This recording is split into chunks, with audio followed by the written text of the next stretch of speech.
Hello, everybody, and welcome back to the Popcorn Podcast. I'm Fergus Clark, got it right this time, and I'm joined here today, as usual, with my co-host, Jack Logan. How you doing, Jack? Hello, everyone. Yeah, I'm doing well, Fergus. How are you? Yeah, I'm alright. Yeah. Good. Not I see you've not got too your shabby. red shirt on The again. iconic red shirt, yeah, of course. In solidarity. The You should get hashtag one Fergus as red well. shirt. I think you should get one so we can. That's actually a solid. And I'll get one for idea, by Nicholas the way. back here. That's Yeah. actually we just both wear red shirts. Yeah. Let's get it trending on Twitter. Yeah, Hashtag for sure, Fergus yeah. Red shirt. Silence the critics. Um, So, Jack, what are we doing today? so first of all, we're not going to do our usual spiel at the start. Yeah. Chatting all the crap about what we've been watching during the week, because that normally goes on for about half an hour to 45 Yeah. minutes, and we are discussing a lot in this episode. So today we've already done our top 10 favorite movies on the Mhm. Popcorn Podcast. So today we're going to be talking about our top 10 favorite TV shows. Yeah, this was a tough one to come up with because, like, every time I think of a TV show, I think of like a bunch of flaws that I have within. I'm like, well, that can't go in the top 10, right? Mhm. Yeah, But there's only like one show where I couldn't come up with anything I disliked. yeah. I was very similar. Like, I'd think of a show and then I'd go, "Oh, I don't really like that season." Mhm. Or I don't really like those few episodes, and then Yeah. I'm like, maybe it doesn't deserve a spot. Yeah, exactly. But yeah, I feel like we don't really talk about TV together Yeah, that much. yeah. It's This is mainly, the other issue we had, wasn't it? yeah. So we've done the same with our top 10 TV shows that we've done with our top 10 movies. We've predicted each other's list. Well, We never discuss TV shows with each other, like ever. yeah, except for like Breaking Bad. Yeah. Which is one that I know is going to be in both our lists. It's just placement. Incorrect. Nope. Fergus, I would literally. Subverting your expectations there, Jack. Fergus, I that was the only one I was sure of. Shit. So yeah, so we've got some honorable mentions to start things off with. Yes, we do. Do you want to give us your honorable mentions first? We'll just kind of speed Yep, by just these. rattle them off. Yep. We've got Smiling Friends. The only reason I didn't put this in the top 10 is because the second season hasn't even finished yet, so it's Okay. hard to say what direction it's going to go. Okay. Seinfeld. I don't know why I didn't put in the top 10. Just, I don't know. I think Fuck. Jerry Seinfeld. I- Oh, no. No. It was really close. It was between Okay. this and another show for number 10. Okay. I've got The Simpsons, and Fuck. I knew I'd knock them Fergus, all off in the what's honorable going on? mentions. I know. Well, the thing is, we've talked about The Simpsons before, and after like season 9, no, Yeah, No. sure. Irredeemable. I predicted Seinfeld and The Simpsons for you. Shit. You might get this next one as well. Doctor Who. No, I didn't predict Doctor Who. Oh, okay. Yeah, Doctor Who again. Put on here because it's very, very inconsistent between seasons. That's fair. Like the Yes. whole Jodie era, like Yeah, well, we should really call it Chibnall era because it's not Yeah, Jodie's fault. exactly. Jodie is actually she had promise, and then Yeah. Chibnall came in and ruined it. Yeah. And then finally, I've got written down Death Note as well. Okay. I didn't have that. So 2 of my predictions were in your honorable mentions. I'll take that. But you might get the next 8. The other 8. You never know. Fergus, I'm not too sure. About Yeah, that. I doubt it. I'm looking at the list, I doubt it, but we'll see. Right. Okay. Are you ready for my honorable mentions? Yeah, let me look at my predictions. Okay. On you. Okay, I've got The Inbetweeners. That was a prediction. Yep. Again, it was Inbetweeners. close. Phoenix Nights. Oh, no, I didn't get that. Yep. The Office UK. Mm-hmm. The Didn't have that. Mandalorian. Another prediction. The only reason it's in my honorable mentions is because season 3 exists. Sure, yeah. Like, if it was season 1 and 2, it would be probably my top 5. But I'm guessing that's going to be the only Star Wars show. yes, Okay, yeah, because that's like the best one, I think. yes. They consider it to be. Or the Andor, but yeah. Yep. I've got bottom / the young ones, kind of Sure. anything Rick Mail, Adrian Edmondson, Yeah, didn't come up with that one. and Bad Education is my last honorable Oh. mention. Okay, yeah, I didn't get that either. So, Again, didn't make the top 10 because of its latest season, which is terrible. Sure. But Like the original stuff with Jack Whitehall, definitely. So we both got 2 of our predictions knocked out in the honorable mentions. So. Okay, you know what? I'm happy with that. There are some here that I'm pretty sure is going to be in your top 10. So I think Okay. we can. Hopefully. Do you want to give us your number 10 first, Fergus? Yes, happily. So this is the one that was battling it out with Seinfeld for a Mhm. place in the top 10. Which of these American sitcoms do I prefer? Okay. And ultimately, I've chosen Community. Okay, I didn't have Community, but Okay. as soon as you started saying American sitcoms, I'm like, shit, Fergus Mm. really likes Community. Yeah, yeah, I love Community, or well, the first 3 seasons of Community. That's the Okay. thing. This is why it's so high on here, and that's why I considered swapping it with Seinfeld. Because Yep. after season 3, I don't know if you know, you've not watched Community, have you? I've watched the first episode of Community and didn't like it. Yeah, but, nobody really likes the first episode. It doesn't Okay. really come into its own until like the very end of season 1. So basically, what you're saying is seasons 2 and 3 Yeah, of but Community. season 1's like decent, but Okay. it doesn't get into the Community style until like the paintball episode at the end. Okay. Sure. After season 3, I think is it NBC that run Community. I have no idea. I watched it on Netflix. I Yeah, honestly thought it was just a Netflix show. fair enough. Yeah, I think it was NBC, and they wanted Dan Harmon, the showrunner, to change it up because it was quite experimental. I suppose it was doing like movie parodies every week, and Okay. general audiences weren't really clicking with it. It was only really regular viewers that kept tuning in. Hmm. So they eventually fired him from a show after season 3. Uh-huh. Then season 4 happened, which was an absolute shit show. And Great. it gets called the gas leak year because in season 5 they say that everything was just a gas leak, and that's why everything was so weird. Because they Brilliant. brought Dan Harmon back for season 5, and Do you then know, that's crazy that they can just fire the yeah, guy who created the show. Like, yeah, I that's know. just insane. Yeah, because you can tell it was all him, really, behind the scenes. Yeah, I mean, yeah, obviously not all him, but the whole show was his passion project. yeah. Honestly should be like kind of illegal. Like, Yeah, it's his baby at the end of the day, and the yeah, company have exactly. just took it off him. Yeah, and I like the only reason they done it is because it was coming out same night as like The Office and Hmm. 30 Rock as well, and so people were kind of not really wanting to watch that because they wanted to watch The Office, and then they Yep. turn off after The Office, Ah, even though okay. Community's better. But yeah, and then in season 4, I don't know if you're probably familiar with like the Chevy Chase stuff behind the scenes. I've heard some things regarding Chevy Chase just as a person. Yeah, yeah. Well, a lot of those rumors come from the Community set. But Okay. basically, his character in the show is like a racist old man, Yep. as he is in real life. Yep. uh, no, and he was getting pissed off with how his character was getting written in season 4 because it was just being racist and all this.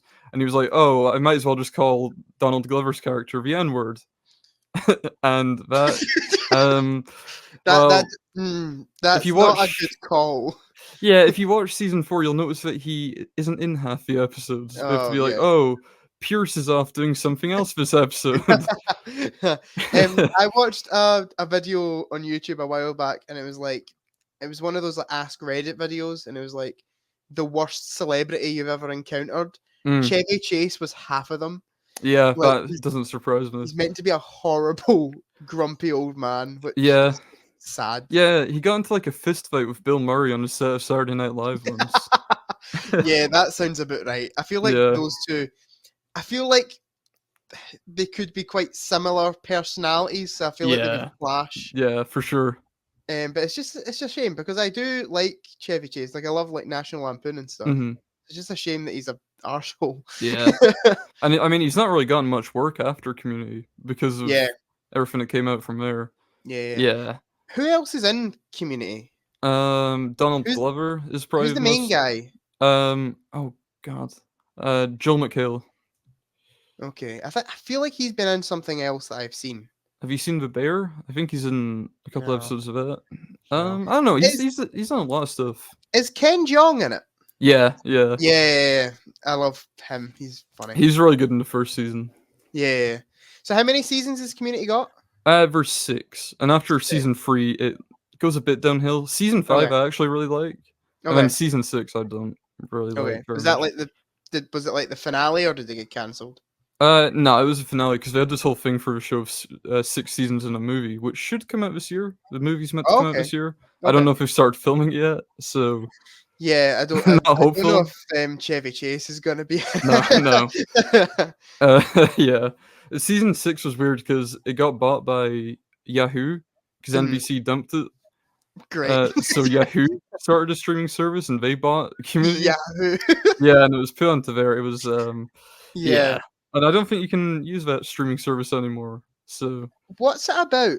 Like, I remember vague things. Is it set in a school? yeah, it's set in a community college. So this Okay. guy, Jeff Winger, he's like a lawyer, and it turns out his law degree is fake, so he needs to go back to college to get it. And he meets all these other people in his study group, Oh, like okay. Chevy Chase, and that's basically the premise of the show.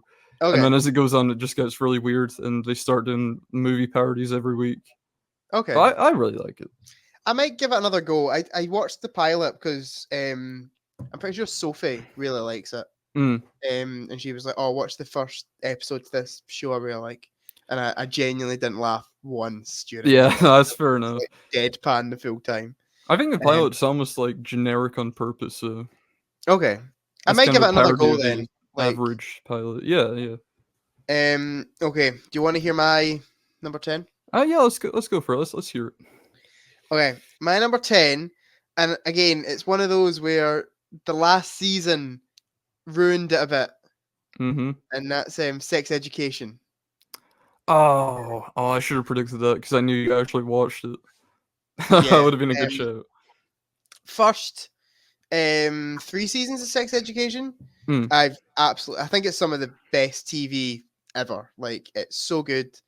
The character work in it is unreal. Just like, I love good characters in TV. I think that's kind Mm. of why I watch like a lot of sitcoms, Mm-hmm. because you get quite strange and oddball characters throughout them, and that's kind of what I like from TV. Mm. And Sex Education does that really well. And there's a lot. It's like some of it almost should come across as a little bit too like over dramatic and stuff, Yeah. the way they do things, but they handle it like really well. Mm. Especially, and they handle a lot of like really tough topic matters, like pretty like there's an episode in the first season that talks quite openly and freely about abortion, Mm.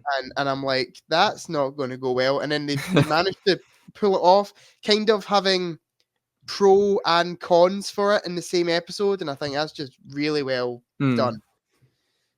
Yeah, it's just a great show. And then the last season came along, and I Yeah. didn't mind the whole of the last season, but the last episode sucked. Oh, so bad, so bad. The fact that they kind of abandoned the main characters to focus on this hunt for a side character. Yeah, that's not even really built up to at all. Yeah, it's not great in my Like, opinion. what was that character's name anyway? I don't even Cal? remember. Cal, yeah. Yeah, the whole season it's like, oh, Cal's a bit sad. And then the final episode is like, oh, Cal's not here anymore. Let's go find him. Cal's went missing. Yeah. I genuinely would have preferred if they went, Cal's went missing. Let's not go look for them. Let's just focus on our main character Yeah. story. Oh, that's a shame. Someone else can find them. Leave a police to do this. Yeah, the physical ending of the show, like the last scene, I also didn't mind. It just the last episode focused in the wrong places, like on the whole.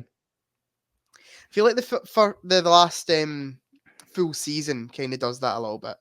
Like I feel like the fact that they kind of move school, and there's this new character, I can't even remember her name, but the new therapist woman Yeah, comes yeah. in, and I'm like, what are we doing, guys? This Yeah. we should be wrapping things up, not adding more plot points. Like, The evil what's clone comes along.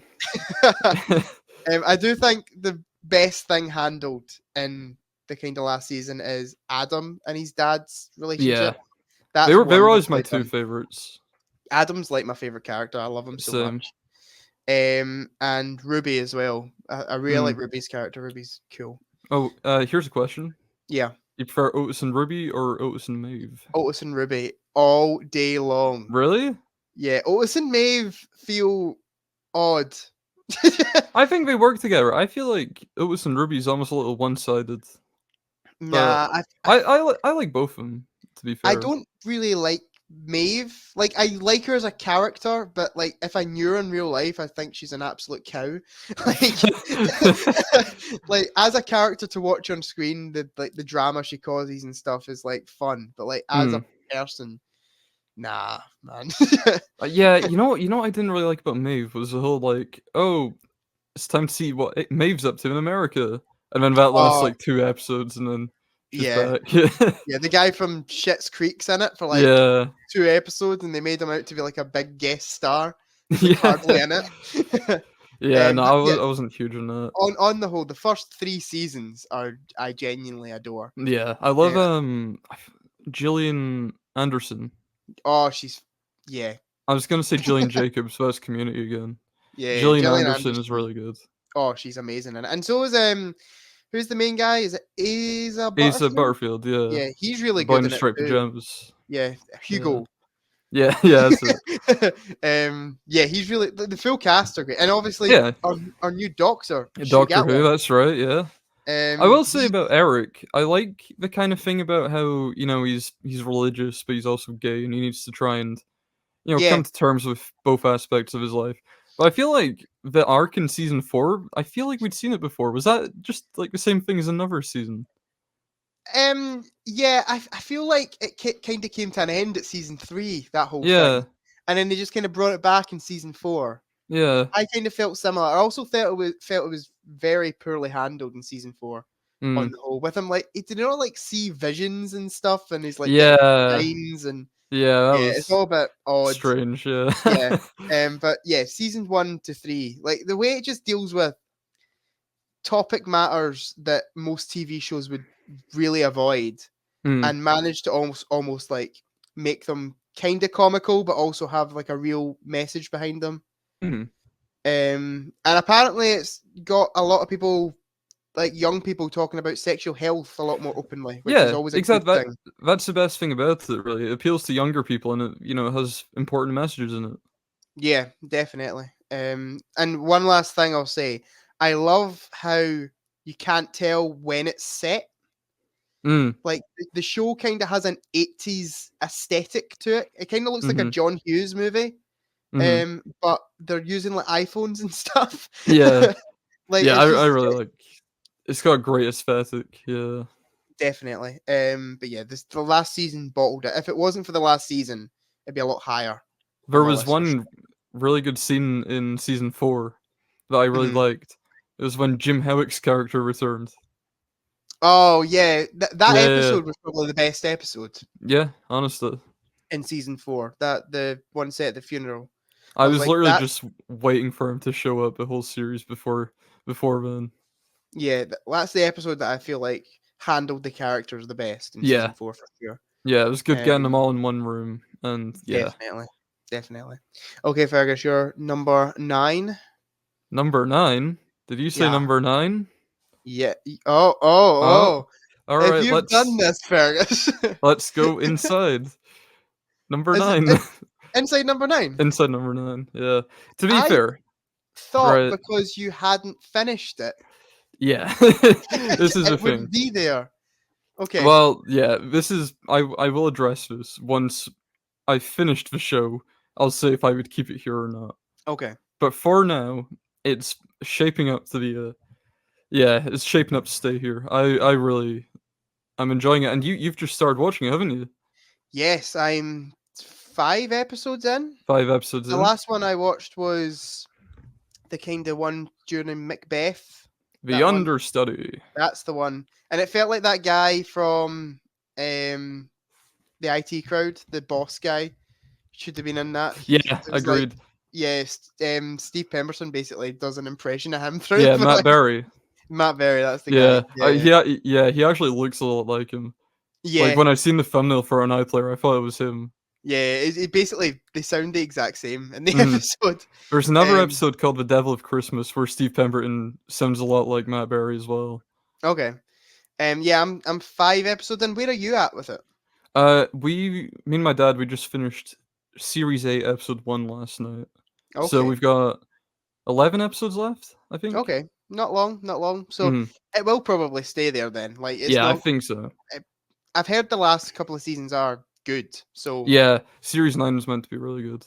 yeah. So I don't think Uh, it'll ruin it. it would have to really balls it up. Yeah. But yeah, I mean, I will say, series 5 and 6 took a bit of a. Okay. There wasn't any episodes from those two series that were absolute standouts. Hmm. Like, I keep a list in my notes app of like where I would kind of place them if I were to rank them because I'm sad like that, right? Yep. But Nah, I'm the same. yeah, fair enough. I if Letterboxd want to add TV shows, that would help me out. Yes, They've Letterboxd. got That they've would got Black be Mirror. excellent. Yes, They've, that is very true. I don't know why they haven't got number 9 on there. Yeah, I feel like Anthology should just be on Letterboxd because they are like Yeah, mini films. yeah, exactly. I mean, like number 9's only half an hour, I guess, but I mean, it's only like 10 minutes shorter than some episodes of Black Mirror. Yeah, that's true. So put it on Letterboxd. But yeah, no, I'm really loving it. There's some really like very emotional episodes in it, Okay. which you wouldn't expect. There's one called The 12 Days of Christine that's really good. That's in series I've 2, so you'll get to that heard soon. that's the best one. A lot of people say that. It's probably in my top 3. Yeah. Okay, what would you say is the best so far? The best one, Bernie Clifton's dressing room from series 4 is probably the best one.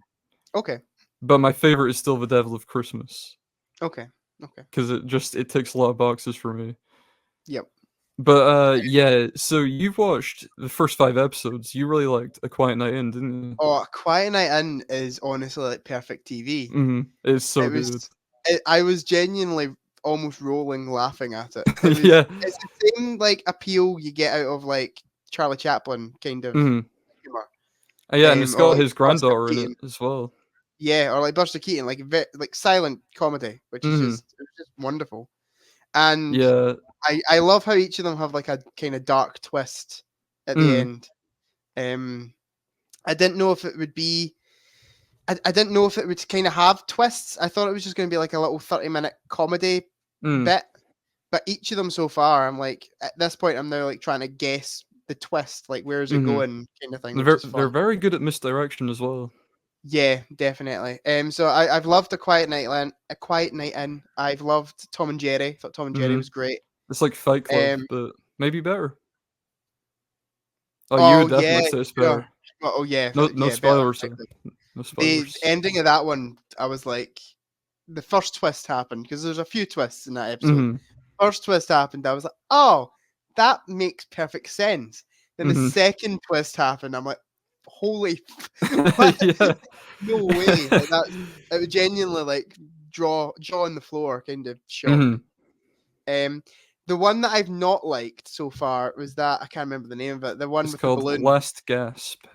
That was a good Yeah. concept. I liked Mm. how it kind of dealt with like greed and stuff, but it was Mm. all in very poor taste. Yeah, Like it felt so mean spirited, and they're I so don't. mean to the girl that's Yeah, terminally ill. Like I guess what? that's kind of like it's like a very black comedy in that Yeah, regard, but it's not even really a favorite because I think the characters are quite weak as well. yeah, Like I I quite like agree. the central conflict of it, and like the woman that's like the manager for the Make a Wish place that comes in. Yeah, I think she's probably the best character in it. I yeah. quite enjoyed her. Tamsin Gregg, is that who plays her? Tamsin Gregg, yeah. Yeah. Steve Yeah. Pemberton's alright in it, but the like bodyguard guy I thought was really like quite poorly written. Like he had Yeah. some quite dreadful dialogue. I really liked the first 5 minutes of it. I was like, oh, this Mhm. is interesting. I get where they're going with this. Mhm. Especially when they start like looking at the balloon and stuff, and they're like, "Oh, we could sell this," and I'm like, Mhm. "That's such society. Like some weirdo would buy that balloon. Like Yeah, that's just for accurate." sure. But then it kind of they're just really mean to this girl who's Yeah. I'm assuming has cancer. I don't think they actually It's say. something like that, yeah. And Um, yeah, I guess the comedy comes from the fact they're more concerned about, keeping a balloon and selling it for money than the poor girl's health. yeah, and the But ending yeah, of the episode was like I it was just didn't love the quick. ending. And It do you know was what? Here's another issue with Last Gasp. mhm. No Reese Shearsmith in this one. Yeah, I did notice that there was It's no it's Reese weird. Smith. They could have got him to play the pop star even. Yeah, I He could have seen that. he would have been good in that. He And could have played the then bodyguard. Like he yeah, could have easily. really so many like opportunities for him to play a He character in could have that. even had a very small cameo as the coroner that comes to the house at the end. Exactly, exactly. But and then there's another episode in season 1 called The Harrowing, which is one you've not gone to yet. It's Yep. my personal least favorite episode of the show, so be curious to see what Oh, you think of it. But great. I'm there's so no excited, Fergus. Reese Shearsmith's really good in it, but guess what? There's no uh Steve Pemberton in that one. No Steve Pemberton. No, Wow. nowhere to be seen. That's weird. Yeah, I thought they well, would be like in every episode. I thought that was like the they're point in of the every show. episode apart from them two. That's odd. Yeah, but That's yeah, strange. I think series 1 does fall off a bit towards the end, but Another then another thing, just really quickly about A Quiet Night In. mm, That genuinely, I don't know why it was so funny, right? But it genuinely had me like dying laughing. See Kayvan Novak's character in that yeah, he's so good. when he comes up with his wee card, does it say I'm Yeah, deaf and I'm dumb or something like that? yeah, Would you like to buy any cleaning supplies? It's when he comes to the house and shows it to the guy, but it's when he shows it to Steve Pemberton's character yeah, later on. It's just yeah, dying laughing. and he's got like the 2 for £10 thing. Yeah. Yeah. Oh, it was brilliant. I love the bit in that episode when like they get the dog out of the house and then the even bigger one comes in. Yeah, that's good too. It was just like nice little gags like that with Yeah, a nice twist at the end. I'd And I love also, to see a whole show like that. yeah, Honestly, defo. And I also kind of liked how. Sorry, I'm rambling on. I know it's your number 9, oh, it's but fine. I loved how like nobody won at the end of that. Mm, Like there was no winner yeah, because so obviously the guy. spoilers. Oh yeah, there's. I won't go much more than that. But you know what I'm talking about. There's no Yeah, clear yeah. winner. Like no Mhm, one gets away with the thing they're trying to get. mhm. Yep. And then Sardines as well as the series pilot. You enjoy Yep. that? I did. I thought the dialogue was really good in it. Like Mhm. the fact that it was kind of one location and Yeah. it kind of kept my attention. I don't know if I was a massive fan of the twist. Okay. It felt a little bit underdeveloped and just kind of like let's shock the audience quickly. Yeah, I kind of see that, but they do like kind of hint towards it throughout They with do it, like yeah. Steve's character. Yeah. I definitely liked it. I thought it Mm. was quite funny, and I thought the twist with the guy, like the guy who's in it from the start. I can't Yeah. remember his name, but the twist with him was interesting and good. Mhm. The actual twist about the father, I was a bit like, that seems a bit, That's fair enough. yeah. And It's definitely one of the darker endings. I love the character. I can't remember his name, but they call him like Stinky something, Stinky John. Stinky John. Yeah. Like, that's so on the nose. It's quite funny. Yeah, it's Mr. Poppy from Nativity as well. Yeah, yeah. Aye, it's brilliant. Anyway, so inside number 9, series 2, consistent bangers all the way through. Yep. Yeah, consistent bangers. Season 3, every episode's great. Season 4, every episode's great. Season Yep. 5 is okay. Same with Sure. series 6. Series 7, some good, some bad. Some really good though. There's an episode in that called Wise Owl. That's one of my Okay. absolute favorites, and one Mhm. called Mr. King. They're both really Okay. good. Okay. But yeah, I'm I I'm really looking love it. forward to getting more into it. Like Mhm. as I said, I've only done the first 5 episodes, but I'm definitely interested. Like I'm enjoying it. Yeah, I love the little twist. It's like Roald Dahl's Tales of the Unexpected. I don't know if you're Yes. familiar with that. Yes, I know what you're talking about. Yep. Mm. Yeah, I just really love, and like some of them are really dark as well, like Sardines. Yeah, the twist in Sardines is like extremely dark. Mhm. Yeah, but it's a well done show. Like Mm. and I love how it's all set around like the number 9. Like there has to be a Yeah. number 9 in it somewhere. It's an I don't interesting even know idea. why they came up with that. Yeah, it seems weird. I guess they just wanted to kind of tie all the stories together in some way. Yeah. Like, oh, Um, why don't we do a show where every episode's set inside a number 9 of some sort? How do you even come to that? How do you pitch that? Like, Yeah, yeah. what were the BBC smoking when they agreed to do that show? I don't know, but I'm glad they were. Yeah, very true. Oh, and one other thing. Yep. remember to look out for bronze hair. It's in every episode. Yeah, you told me about this. I Have you spotted it. spotted it? I spotted it in the last one I watched, The or understudy. that one. Yep. I spotted it on the kind of dressing room desk at one point, Yeah. and I was like, "Oh, that's what Fergus is talking about." Yeah, it's really explicit in episode 3. Like, there's a real close-up of it, but you would have noticed it if I told you about the hair before you watched it, I think. Sure. Okay, are you ready for my number 9? Yeah, I think so. I think we've talked about Inside Number 9 enough. So as we've been sitting here, Mhm. I just remembered a TV show, Uh-huh. and I've changed my number 9. Well, what was it? It was South Park. No! That's one of my taken- predictions! I've taken South Park off in favor for this show because I Can I just s remembered it. I'm so upset that I forgot. It's like the two shows aren't comparable, like at all. Like this show's nothing like South Park. But I was like, what one would I take off for it? So I've took off South Park. Can I still get a point for guessing South Park originally? Sure, Fergus. Of course Thank you you. Thank you. can. Because South Park would have been. I probably, if I were to redo this list, I can't believe I forgot about this TV show. I'd take Sex Education off and put South Park at number 10. So I'll give you it. Thank you. So my number 9 now. Mhm. I can't believe I forgot about this because it is. I love this show so much. Gavin and Stacey. Oh, I didn't predict that. Ah, I should have. You I talked about that a love lot. Gavin and Stacey. Yeah. One that I watched for the first time, kind of early high school. I bought the box set and watched it because everyone rabbled on about it, and I feel like it was my first kind of. It's a very kind of niche comedy. It's like not gags. It's more quite dry humor and just like kind of through dialogue they make things funny and they give characters like little quirks and stuff. It was my first kind of look into that kind of comedy, which I've now grown to love. Like things like Phoenix Nights and The Office, which are in my honorable mentions, are similar. But once again, the character work in Gavin and Stacey is brilliant. And it's insane in the TV show Gavin and Stacey. The two least memorable characters are Gavin and Stacey. Like every other character has, like Gavin and Stacey themselves are quite generic. But every other character just outshines them.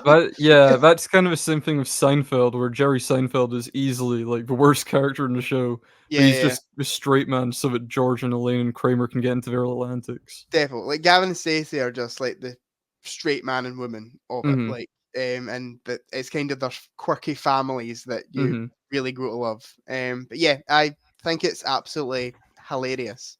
Written by the wonderful James Corden and and Ruth Jones, and it's genuinely the only time I really enjoy James Corden. Cats? Oh, Cats, Fergus. Sorry, you said you were really turned on by him in Cats. No, you can't blame me. You know, Fergus. I'll go along with me liking Cats for the bit. I'm not going along with that. That's a bit far. You're right. No, yeah, fair enough. But James Corden is actually really good in it, and his writing is just phenomenal. It actually proves that he's quite a smart comedian. When he's not like phoning it in just to do like cheap gags on late night TV. Carpool karaoke. Yeah, exactly. But I was worried for when they brought it back in 2019 because it was off air for ages, and then they brought it back for a special, and I was worried that it was going to be quite, I don't know, Americanized, I guess, because James Corden's been in America for years, and it wasn't. It was as good as it has been always. It's actually maybe, I don't know, it's probably one of my favorite episodes. Yeah, the one that they brought. Yeah, it was really well done and really funny. I think my favorite episode of it is the first Christmas special, the one that's in between series 2 and 3. If you ever need like a perfect episode of comedy TV, it's that one all day long. It's so good. Yeah, that's fair enough. You go. Oh, okay. You go. This is the first time I think we've had technical difficulties in one of these podcasts, which people have to remember we're recording this over a screen. I was just gonna say there's a bit in the Christmas special, the first Christmas special, where Pete and Dawn, two of the characters, bring their mother over. And she's like old, and she's got one of those like buzzers to like buzz for help. And they have like a big argument. Like Pete and Dawn have an argument with like, the full family, and they storm out. And then they wake up the next day on Christmas Day, and they find the mother behind the bar, just like lying there, like they've just forgotten her. And I can't remember her name, but they're like, "What are you doing here?" And they're like, "Pete and Dawn left her here." I'm like, every time I see that, it just cracks me up. I was gonna say, I think like every sitcom has one really good like Christmas special that anyone can watch if they haven't even watched the rest of the show, and it's really funny. Yeah, so the Christmas special was my first episode of Gavin and Stacey that I saw, like without knowing, because a lot of the like it's not just like a random episode. It does like carry on like character stories and stuff in that episode, and kind of rounds off a lot of it before series 3 starts.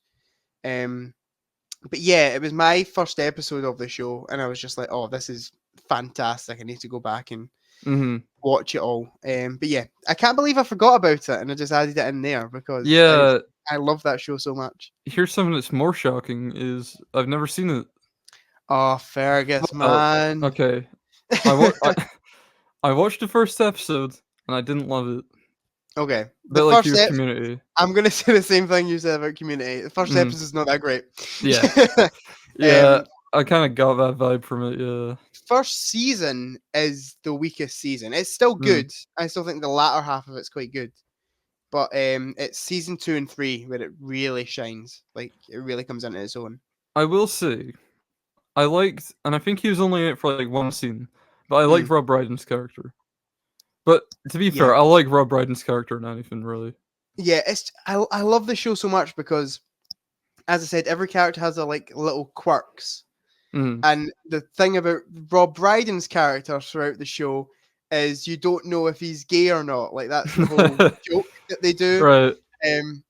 Like he'll like go up to, I don't know, a female character and like hug them for like 2 seconds, and then like go up to Gavin and it's like a 15-minute long intimate hug.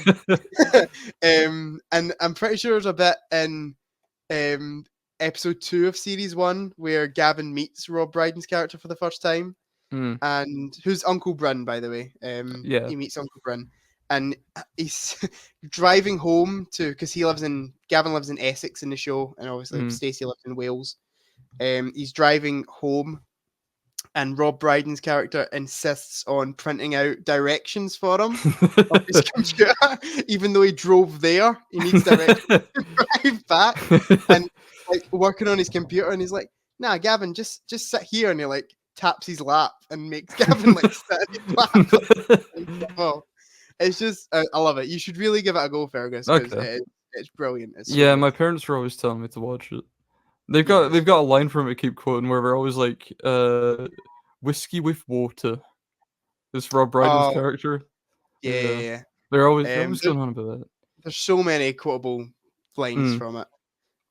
But yeah, you should definitely give it a go. I will give it a shot. It's. Can you guess what's put me off it for so long? I don't know, Fergus. Is it your hatred for the Welsh? Yes. Well, that plays a part, and then also a certain actor in it. I imagine is a turnoff for quite a few people that haven't seen it. Rob Brydon? No, the guy who plays Gavin can't stand. Can't say. No, Corden. James Corden? Yeah, okay. Yeah. His presence kind of infuriates me and everything. But to be fair, in the first episode, he was funny, which I was not expecting. Yeah, that's what I always say. I'm like, I don't like James Corden per se. I like Smithy. I like the character he plays. And I love James Corden. James Corden writes it. Like, I didn't actually realize until like years later that it was actually James Corden and Ruth Jones that wrote the show. Is Ruth Jones the other character in the show? Ruth Jones is Nessa in the show. Nessa, okay. But yeah, it's a great show. You should definitely give it a go. Okay. Maybe he should write more stuff. Yeah, I agree. He also wrote. I can't remember the name. Oh, is it Fat Friends? I think that's the name of it. Maybe? I'm pretty sure that was him too. That's just got added to Netflix, and that predated Gavin and Stacey. Have you seen it? No, I haven't, but it's on my Netflix Okay. list because I heard it's similar kind of humor and some of the same. I think Ruth Jones is in it as well, and the woman who plays Pam in Gavin and Stacey, is in it. So I I think it's don't know who that is. Alison Steadman. Okay, So I think it's kind of a precursor to Gavin and Stacey almost. sure. Yeah, okay. Okay, Fergus, give us your number 8. Okay, number 8, Jack. I Yep. don't know if you remember my honorable mentions from the top 10 films. Um. Any of them? No. There was one film on that list from 2014, a New Zealand independent horror comedy. Oh. What We Do in the Shadows, Fergus. What We Do in the Shadows.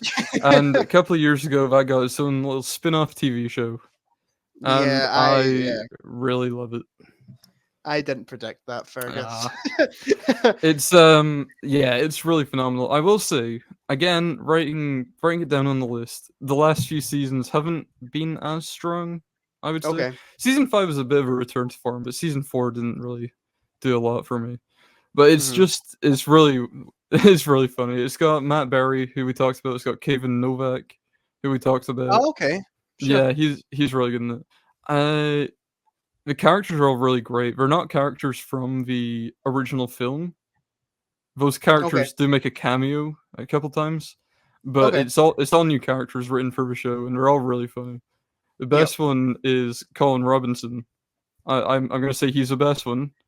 Debate me Okay. on that if you want, but he's just this really boring guy, and he's an energy vampire, so he doesn't like drain people's blood. He just bores them and drains their energy, and he feeds off that. Brilliant. Yeah, he's really great, and it's I've still got the film to watch. I haven't seen yeah, that yet. yeah, you I gotta really need watch to it. watch it. I've got the Blu-ray. Like Mm, it's just one that I feel like I need to kind of maybe be in the mood for. sure, and it's like I think it's like below an hour and a half. So Yeah, I've almost threw it on a few times just because of how mhm, short it is. yeah, And I'm sure I would check out the show too. Like I've heard really good things about the show. mhm, yeah, it's all on Disney Plus. So That's good. Is it done or are they still doing it? there's one more season they're making. Okay. And then they're finishing up, which I'm kind of thankful for in a way because I really love it, and I'm not fussed about the overarching storylines because the episodes are so funny within themselves. But Yeah. it does feel like some things are getting maybe stretched a little bit, like, and it's the same thing. I just started watching season 4 of The Boys because that just came out the other day, and Okay. again, they just can't help but repeat the same plot points over and over. Like, oh, these Yeah. two characters are fighting, and oh, maybe these two characters will get together by the end of this season, maybe, Yeah. and it's like it gets kind of I annoying after a bit. Yeah, a lot of people really like rave about the boys. Hmm. And I feel like people recently, like very recently, have kind of turned on it a bit Yeah, I and feel think that it's not that great. I think something that's gone wrong with a lot of fans of The Boys is that they've realized that the show is very like left wing in terms of Okay. its politics. I think a Sure. lot of people watched it and they're like, "Oh, Homelander's really cool," and they didn't realize that Mhm. they were like being made fun of the entire time. Yeah, okay. I think Sure. it's starting to click for a lot of people. Okay. Okay. But yeah, That's on Prime, isn't it? The boys? it's on Prime. The first 3 Yeah. seasons of The Boys are really great. Season 4, they've only put out 3 episodes so far, but nothing's been Mhm. a standout from it. There's like one new character I quite like, but apart from that, yeah. Sure. It's on my list to watch. Like Yeah, it's really good. I have heard really good things about it, but I've recently noticed, I think on Twitter, Mhm. that a lot of people are seemingly like kind of hating on it a bit now. Yeah. Well, because, like, they do this thing where they don't kill off any of the characters or anything. Okay. Like, well, they kill off some of them, but it's like what they do in Stranger Things where, like, a new character comes in and then they're dead by the end of the season. Yeah. You know, Okay. there's some characters they could do with killing off in the main group because it's just like plot armor at this point. Like, they're Yeah. just normal people fighting superheroes and they're not dead yet. Yeah, I get you. Anyway, we're talking about what we Yeah, did. We did. What we do in the shadows. Yeah, the boys is this whole other thing. What we do in the shadows is really great, and I would definitely recommend it if you really like Matt Berry's character in the IT crowd. It's worth watching just for him and What We Do in the Shadows, which is Yep. arguably like his best performance. Yep. Okay. He's really great. Can you watch the show without seeing the film? Yeah, yeah. Okay. My mom's watched the whole show before she watched the film, and Okay. she really likes it. Did she There's like the like film? yeah, she didn't like the film as much as the show. Okay. They're about equal for me, to be honest. I Okay, think that's fair. like you might want to watch a film before the show because just to get used to like the documentary style and all that. I mean, not you Yeah. need to get used to it, but just I guess as an intro into the world. Yeah. And Is also when the original characters make cameos, you'd know who they are. is Taika Waititi involved in the show? Yeah, he's a co-creator, but I think he's kind of stopped having as much involvement on it. I think it's more Okay. Jermaine Clements that's Okay. running the show at this point because they both directed the film as well. Ah, okay. I thought it was just Taika. Not gonna lie. Yeah, a lot of people think that. Yeah. Yeah, Yeah. I really need to check it out. Like, for sure. I'll definitely do the film like Mhm. ASAP. And then the show will probably be added to a long list of shows that I want to get through Yeah. in my life. Yeah, well, I think, like, maybe the film's a little more subtle in its humor. It's a lot more dialogue based, I guess. Yep. Whereas the TV show is a lot of, like, silly antics the characters are getting into every episode. So, Yeah. I don't Cool. know, it kinda depends Totally. on your comedic stylings. Yeah, I got you. As soon as you said What We Do in the Shadows, I was like, yeah, that Fergus talks about that show a lot. Mhm. Yeah. Like, and he talks about the film a bit. I'm like, I should have got these, Fergus. I know, and I've just remembered one that might be on your list. Nope. But I won't change the list. I won't change Okay. my predictions at this point. Well, are you ready for my number 8? I'm ready for your number 8. This is another one which, discounting the last season, famously discounting the last season. A lot of fans really don't like the last season. I've got Game of Thrones. Ah, no! I knew I was meant to write down my predictions. Oh my god! Oh no! Oh, that's really annoyed me. As soon as I started writing down the predictions, like, okay, Game of Thrones, and then I didn't for some reason. Yep. I won't use this time on the podcast to hate on season 8. No, go ahead, by Because all means. I feel like enough people have done that. No, yeah, yeah. But fuck you, season 8. Mm. It's right. Oh, quickly. Season 8 is the worst thing I've ever sat through in my life. That's something I've heard a lot. Yeah, I've not watched a single episode of Game of Thrones, but I know how it ends, and it just seems like a really shit it's move based on everything I've it's heard not about it. even it's right. It's not even the last season.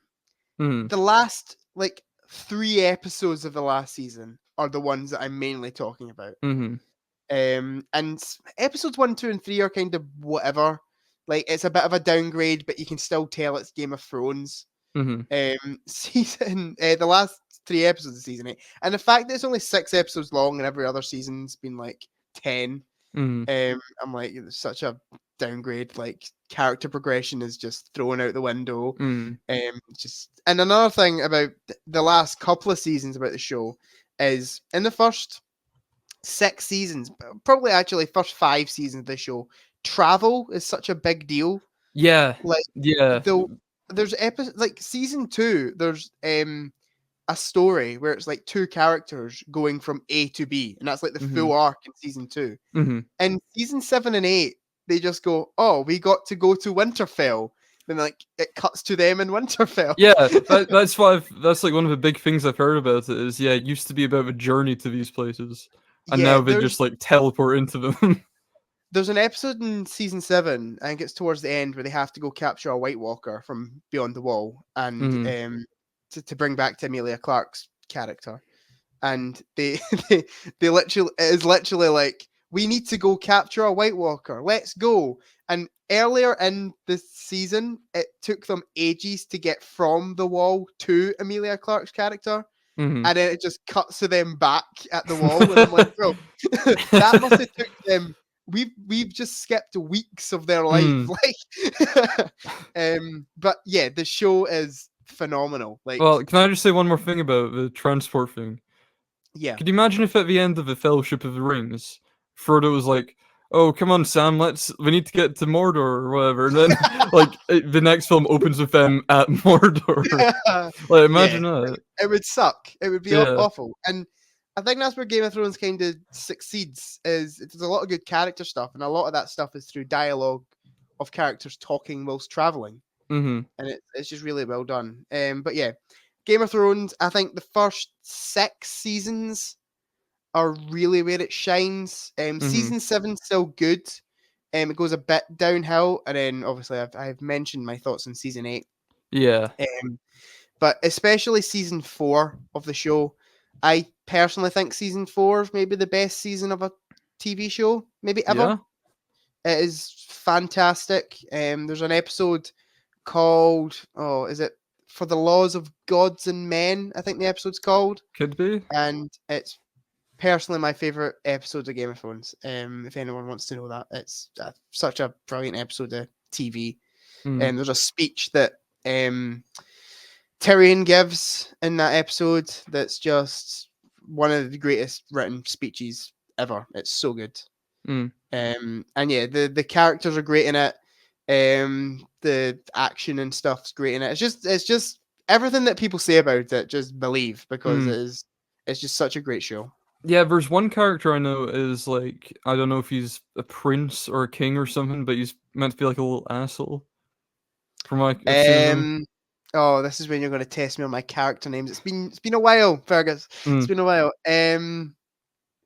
Yeah, I know exactly who you're talking about, but I'm struggling to remember character yeah, names. he looks like a wee prick. He reminds me of like Joaquin Phoenix in Gladiator, which I've not seen either, which I should see. You got me the Blu-ray for that. Yeah, Gladiator's yeah. Great. I'm like hunting for this character's name because Joffrey, King Joffrey. Yeah, Joffrey. I know him. Yeah. Yeah, he seems like a character I was quite like. Yep. I think my favorite character is Tyrion. That's Peter Dinklage's character. Yeah. I personally think he's my favorite character, but I really love. Oh no! Hold on. I can't remember his name. Ian Glenn's character, who's Jorah Mormont. He's brilliant in it, and it's such kind of an underrated character. Like, not a lot of people talk about him. And the kind of character progression he has throughout it is really underrated. He spends a few episodes, kind of, I think it's season 6 or season 7, with Tyrion, and it is genuinely some of the best Game of Thrones stuff in the show, and I think a lot of people don't talk about it. Yeah, okay. I remember when Game of Thrones came out, it was such a big thing. I probably really do need to like get around to seeing it at some point. But yeah, when I think about it, I just think about season 8 and everything, all the horror stories I've heard. Do you know what you should do, Fergus? Come up with my own ending. Go to season 7 and make up your own ending. Isn't that what the creator's done anyway? Because George R. R. Martin hasn't finished the books yet. Well, here's the thing, and it's kind of been reported in different ways. Apparently, the creators. So basically, I think after season 6, they got ahead of the books. So basically, George R. R. Martin couldn't write fast enough to keep up with the guys making the show. I think it was after season 5. So season 6, 7, and 8 don't follow the books, but they asked George R. R. Martin what's his plans for the books. And apparently, the ending of the show is what George R. R. Martin planned. Oh dear. And now, because of the backlash, George R. R. Martin's rewriting the ending. What a prick. Like, smart by him, because he basically used the show as like a guinea pig. That's fair enough. Reaction to this.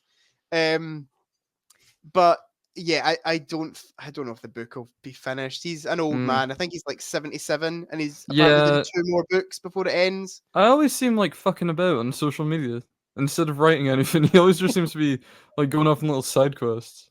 I watched a video the other day, and I think it was Stephen King and George R. R. Martin like on a panel, and George R. R. Martin just turns to Stephen King and he's like, "I got a question for you, Stephen. How the fuck do you write so fast?" Like, I'm I'm like on chapter 3 of a book I've been working on for 10 years, and you've like Jeez. released like 50 books in that time. Yeah, I don't think the books will get Yeah, but finished. quality over quantity, though. Sure, why not? Yeah. I think Stephen King has got a lot of bad books Yeah. out there. But yeah, Tommyknockers. Don't know if that was actually yeah, based on one of his books, but I imagine he has a I, few book versions. yeah. But yeah, Game of Thrones, kind of season 1 to 6, some of the best Mm, television ever. Season 8 had to go ahead and ruin it. yeah. I would say season 3 and 4 are the real sweet spot of the show. There's a Mhm. great episode at the end of season 3 called The Reigns of Castamere, Mm. which is one of the best twists in television history. I will not dare spoil it for anybody because it is such a powerful twist. And then season 4, the whole last, like the latter half of that is so epic, it's unreal. Mm. Okay. So I can't really say much about Game of Thrones that hasn't been said by Mhm. 50,000 other people. Oh yeah, dude. It was like the biggest thing in the world for a bit. And I only watched it during COVID. I think I started it in 2021. Mm. And it took us a while because I watched it with my mum, Mm. which I don't know how good viewing Game of Thrones was with a Yeah. family member. Yeah. But it took us a while because we would have to. Dad wasn't interested in it, so we'd have to Mm. get like time when we weren't with Dad to watch Mhm. it. So it took us, I'd say, the better part of a year to watch the full show. Mm. But genuinely it's epic. Love it. All right. Yeah. You know, I'll check it out and I'll ignore the final season. Yes. I'll do that for you. And I'll... Wait. Do you know what, Fergus? Watch the final season. Okay. I mean, I know how it ends. You should hate watch it with me. Okay. Yeah, There's I'm down. there's an episode, I think it's episode 3 of season 8, where the lighting is so bad you can't see a thing that's going on. Mm. But there's this big battle. It's like the big battle of the season, and you can't see a thing that's going on. It's just Where we like got the Star arrows Wars getting guys to light thrown it. and yeah, literally. Okay, Fergus, do you want to give us your number 7? Yeah, I don't remember what's at number 7. Let me have a look. Yes. Okay. Okay. Peep Show. Yeah, okay. Did you predict it? No, I didn't predict it. Jack. Yeah. Why? What crap have I got written down, man? Why did you Oh, think of Peep Show? yeah, you love Peep Show, I wear man. my Peep Show shirt all the time. This is going well. Yeah. Yeah. Okay. What do you like about Peep Show, Fergus? Everything. Okay. Well, first start, the way it's filmed is really interesting. You've seen a couple episodes of it, if I recall. First kind of half of season 1, and Mm, then I was like, I don't know if this is. I was put off by the way it's filmed, and I know it's sure. like stylistically like that, but I just didn't think it was going to be something I could really get into. Yeah, I mean, I really like how it's filmed myself. It is weird when they do like kissing scenes. It's kind of awkward. I can But imagine. yeah, and the sex scenes as well. But yeah, Yeah. it's a bit weird in that regard. But no, I really love it. It's the main two characters, Mark and Jeremy, have such Yep. a great dynamic with each other, and I Yep. think like the inner monologue is really interesting because there's so much of it, and it's kind of like it reveals so much about their characters and makes them more relatable than they would be if it was just filmed normally without the inner monologue. Yeah, I get you. I Because get you. the places they go through with some of their thoughts, like their darker thoughts, does feel Sure. kind of realistic in Yeah. that in that way. There is one bit I've seen on. I think I've seen it on TikTok or whatever. And every time I see it, I like laugh out loud. It's the bit where they're talking about the turkey. It's like, did you get no the turkey? Yeah, that bit. I'm like, that's brilliant. You idiot, Jeremy! You total fucking idiot! Yeah, it like goes. It's like so deep. Like you can tell it's Yeah. like it was a Christmas joke. Yeah. I'm Have like, you oh, seen the bit on the bus where it's like that's all ancient history now? I don't think so. No, that's quite a famous scene. Okay. But yeah, I do it's need to watch it mhm. because Yeah. people love it. I think season 1 is a bit weak. Like, it's not Okay. great, but it well, it's still really good, I think, but yeah, it's not the best intro in the world, and I think, the quality of it is quite poor for Okay. that whole series, and then after that, it picks up a bit. Like, in terms of how Okay. it's filmed, it looks a bit rough, but It's I don't David mind that. Mitchell and is it Robert Webb, Robert Webb? Yeah. yeah. Yeah, it's one They've that I got a really need really to great. watch. I need to watch their other show, the Mitchell and Webb thing, where we do little Yeah. sketches. I'd really like Did to see that. I've seen a few clips did from they it. do Upstart Crow as well? Maybe? 'Cause I know David Mitchell's in that, but I don't know if Mm. I'm pretty sure he wrote it, but I don't know if Robert Webb's involved in it too. Yeah, I'm not sure. I'm not So I sure. heard good things about that too. Mm. But yeah, it's one that I definitely need to go back to. I probably started from the start because it's been Mhm. ages since I've watched any of it. Mhm.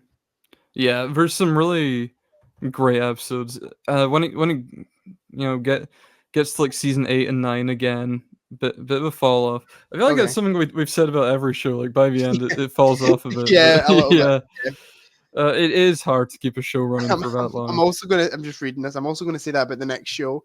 I'm talking about my list. My Um, next show should be a bit of a break from it, I think. okay, that's good. Yeah, I've got a friend Alex who I'm pretty sure it's like one of his favorite shows. He like Mhm. adores it. How Yeah. many seasons is it? 9 in Okay, total. okay. So it's a long show, but is it like 6 episodes a season kind of 6 thing? episodes a series, yeah. Okay, that's So not too bad. it's not too bad. And the episodes are only like 25 minutes, I think. Oh, okay. And what's it on? Is it BBC? It's on Netflix and Channel 4. I didn't know it was on Netflix. That might jump quite high on my list to watch. Yeah, should do. There's a great character in it. My favorite character is Super Hands. The Super hands. yeah, he's like Jeremy's crack addict friend. It's Brilliant. really funny. Yeah, he's Is and Olivia Colman in it? she's in it as well for yeah, she's great in it. Okay. And the guy that That, was it Patterson Joseph that played Slugworth in Wonka? He's in it as well as Alan no Johnson. He's way. another really good character as well. I'm gonna watch it just for him because I've not seen him in anything else. He's in Like, one episode of Number 9. is he? Yeah, Oh, I'm hyped but he wears because a like mask the whole time. I didn't even know it was him. I feel like he's one of those people that have just like always been old. Like, you know what I mean? Like he's Mm, probably like 40 odd or 30 odd in yeah, Wonka, but he looks like a 70-year-old man. Like mm, yeah. His um his Peep Show character is definitely like experienced in the yeah. business field. So yeah, Yeah, I brought up Olivia Colman because I had an Olivia Colman show on the list for a bit, but it got taken off. can I predict it? Sadly. Yeah, go for it. Fleabag. No, What I've was it? never seen Fleabag. It was Me neither. Broadchurch. Oh, sure, David Tennant. Yeah, because I adore the first season, but I was Mm, like, after season 1, it really does like go downhill. yeah. Season 2 is like okay. Season 3 is like bad. Yeah, So I alright. was like, I can't put that on my list. Okay, But are you yeah, ready for she's really my? good in Peep Show. Yeah, I really liked her in the first like few episodes of the show I Mhm. watched. I thought she was really good. Yeah, it's fun. Um, It's kind of funny what happens to her character for it, but won't okay, spoil anything. But she goes a bit okay, downhill. okay. I'm interested. Okay, ready for my number 7? Mm-hmm. Again, it's a show that I truly adore. I love it, and then the last few seasons do go downhill. There was a big break in between seasons. They brought it back, and it wasn't as good, Mm-hmm. sadly. And that is Still Game. Oh, how did I not predict Still Game? Oh, of course it is. Yeah, if you're Scottish, you'll know this show. You've seen Um, every episode probably. it is probably the biggest Scottish show ever. Mm-hmm. Yeah, Uh, I'd say Maybe, so. maybe that, and I don't know, like what's STV the News, what's the detective one? Taggart. Taggart. Maybe Yeah, that and but Taggart is like the best, the biggest Scottish shows ever. I think Still Game probably more so because that appeals to young people and old people. I don't think many Definitely. young people watch Taggart. Yeah, that is true. But yeah, the first 6 seasons of Still Game are Mhm, some of the best comedy TV ever. mhm, Absolutely fantastic. Like I've seen every episode countless times, mhm, and I still laugh at it. mhm, Like it's one of those. It's so well done. Every character is just superbly written. mhm. Again, it follows like the kind of sitcom. I was gonna say cliche, not necessarily cliche, but like character types. Like you get one character that's like this, and the other character that's like this. You've Mhm, got Tam that's quite stingy with money, and that's like mhm. his main joke. And Winston who always gets like angry with the world and stuff like Yeah, that. Um, Bobby, who's like the character that they just like take the piss out of. yeah. Um, yeah, the whole like first 6 seasons are fantastic. Mhm. Then they apparently the two creators, Ford Kieran and Greg Hempel, had a bit of a falling out, Fallout, and yeah. it went off the air, and then they brought it back. I think it was I don't know, like 5-6 years later, something like that. Yeah. Yeah, it was quite Um, recently brought it back. it was 2016, which Was is it? crazy. Yeah, it was a while ago. Jeez. 2017 maybe. It was one of Mm. the two. It 2017, I think, because I think it was 2017, 2018, and 2019 were the new That's made seasons me of it. feel really old. I remember when Series 8 was coming out. Yeah, I was in Florida when season 8 was coming out, Yeah. and we were like still watching it in America. Um, but yeah, it came back, and it sadly wasn't as good. Mm, A lot of the Scots slang is kind of anglified a good bit. mm. The humor just feels it, and this is coming from a Mrs. Brown's Boys fan. The one The Mrs. Brown's Boy fan. the humor feels very Mrs. Brown's Boys in the Mm, later seasons of the show, yeah. especially season 9. Season 9, some of the stuff that happens in that is ridiculous. Yeah. I mean, Like, for a start, it's like, oh, it's young people dressed as old people is the whole core of the show, much like yeah, Mrs. Brown's Boys. But yeah, I yeah, definitely know what you mean. Or like the first episode is like Winston becomes a big internet sensation or some shit like that. yeah. Yeah. Does he There's do like yeah, Gangnam Style or something? I think Gangnam Style yeah. gets mentioned in that episode. He does Gangnam Style at the end. Ah, Yeah, episode 2 of season 9 is my personal least favorite episode of the show. what happens in Um, that? it's the one where they're all trying to get on the front cover of a magazine, Oh yeah, yeah, yeah. and Tam, remember the Tam, the guy I just said was a cheapskate. His full character thing is he's a cheapskate. He doesn't pay Yep. for anything. Gets plastic surgery. In that episode to try and get on the front cover of this magazine Very because they're in looking for like character. the most attractive pensioner or something like that. I don't even know. Yeah. And then it went to Um, the ugly character in the show, was the big yeah, twist at the end. haha, Hey! funny. And then in that episode, Naveed hunting down this kid. Oh, Do the you remember wolf all or that? whatever. Yeah. And Yeah. there's a bit in the episode where it shouldn't bother me this much, right? But Mm. I'm pretty sure the kid's in his shop and he goes to try and leave, and Naveed just presses a button on the desk and the shutters come down. And I'm like, that's Which ridiculous. every corner shop has, as we know. Exactly. But yeah, it went downhill. But the first 6 seasons, I Mm. genuinely adore. What would you say your favorite episode of the show is, Fergus? If you were to rattle one off your head, Off the top of my head, I really love the New Year's episode. We watch that the every one Hogmanay. the one where they're in the lift. Yeah, yeah, and it's like the Yeah, flashbacks. I really love that. yeah, that's great. I think my favorite episode it's a real tough one because there's so many I love. Mm. Um, the one I probably watched the most is the first episode of series 5 called Drama, and it's the one where Mm. Stevie comes back, the Oh, bookie, sure. and Winston hides in the toilet and comes out, and he's like, "Now, why would a baldy bastard be shaving his baldy bit?" Yeah. And he's like, maybe it's because he's not a baldy bastard. Oh, he is a bastard, but he's no baldy. Yeah. It's so funny. It's like Winston and the most Stevie's dynamic's really good. yeah. It's like the most Scottish show like Yeah. ever. It's All so the good. character dynamics are really good. Everyone has really great chemistry with each other. Yeah. But I'm glad to see I'm pretty sure it's getting a bit of a bigger fan base in places like England and America now.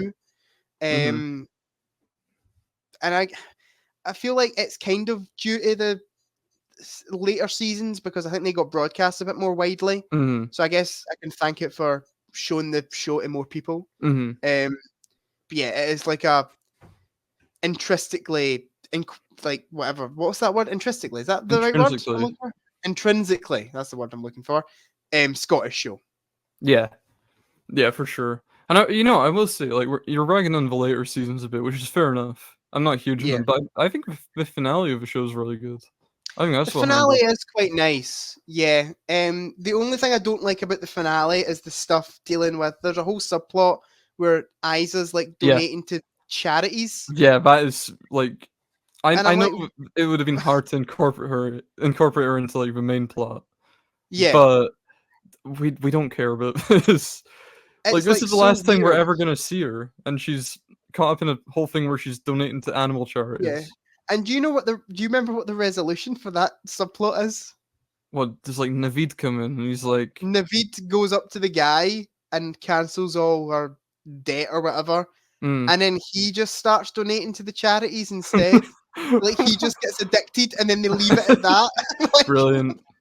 Very because we all know Naveed is really generous like that. He loves giving away his money.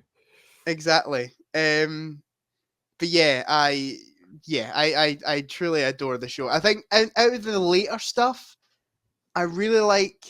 There's an episode called The Undrinkables where there's bootleg hooch going about, and all the pensioners are drinking it, and it's like fucking up their eyesight and stuff. That one's good. And there's one set in a caravan park in episode in season 8.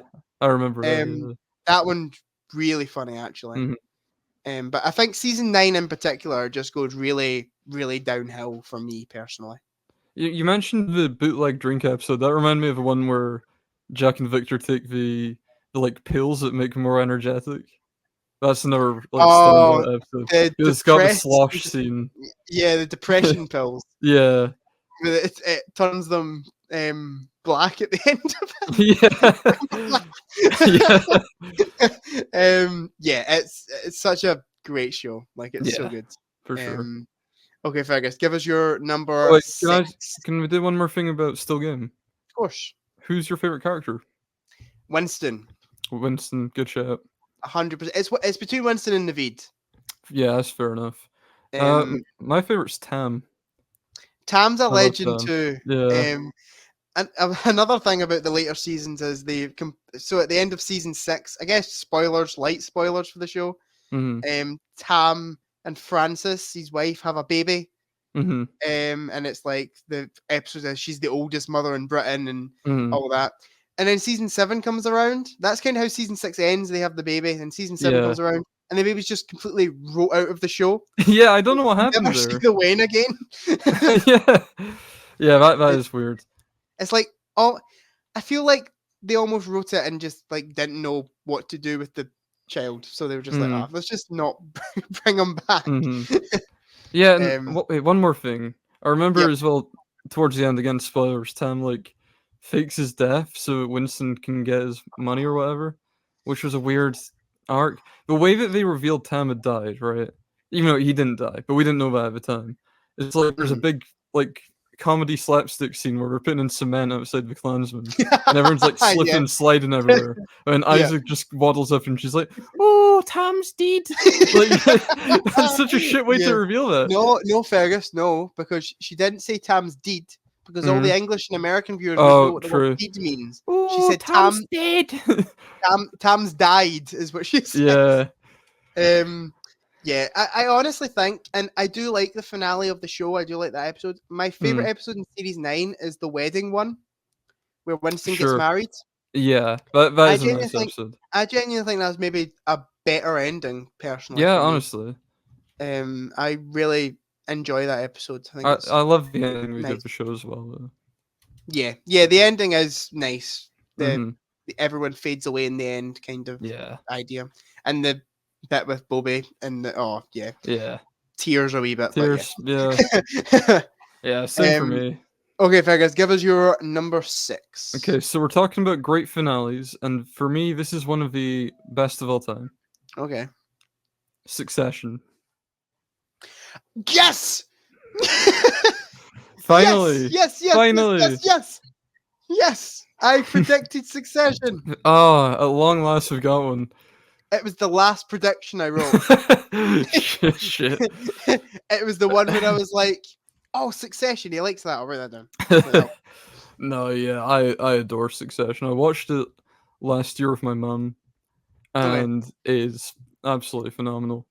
It's a weird show because it seems like something I wouldn't be into because a lot of it is like business stuff, and they're just Yeah. talking about business in rooms, and that I'm not into scenes like that really, but it's really interesting in Succession. It's really energetic, and yeah, the characters in it as well make that a lot more believable.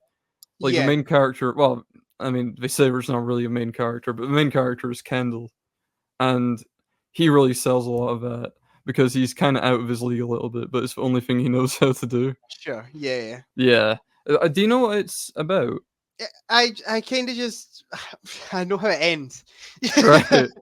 That's kind of all I know about it. Brian Cox is like a businessman, and things happen. Is it all about it? Kind of his family? Is that what it's about? Yeah. So he's like a huge media conglomerate kind of CEO guy. Yeah. But he's very old, so he needs to pick one of his children to be a successor for the company. Ah, okay. Yeah. That sounds interesting. That sounds more interesting now that you've told me what it's about. So you've got these four. Well, there's 4 siblings, but 3 of them are like backstabbing each other constantly to try and get to the top spot. It was never a show that I was particularly interested in watching. Like everyone was raving about it. When did it come out? Like when did it start airing? Oh, like maybe 2019. I was gonna say I'm sure a lot of people were raving about it in COVID. Like you got to watch Succession. You got to watch Succession. And it's never something I was like, oh, this doesn't seem like my thing. But after saying that, I feel like it could do a lot with like character work. Yeah, for sure. The characters are easily the most interesting part of it. Yeah. There's one character, Tom Wamsgans. It's my favorite character in the show. He's a wee bit pathetic, but he's really fun. Yep.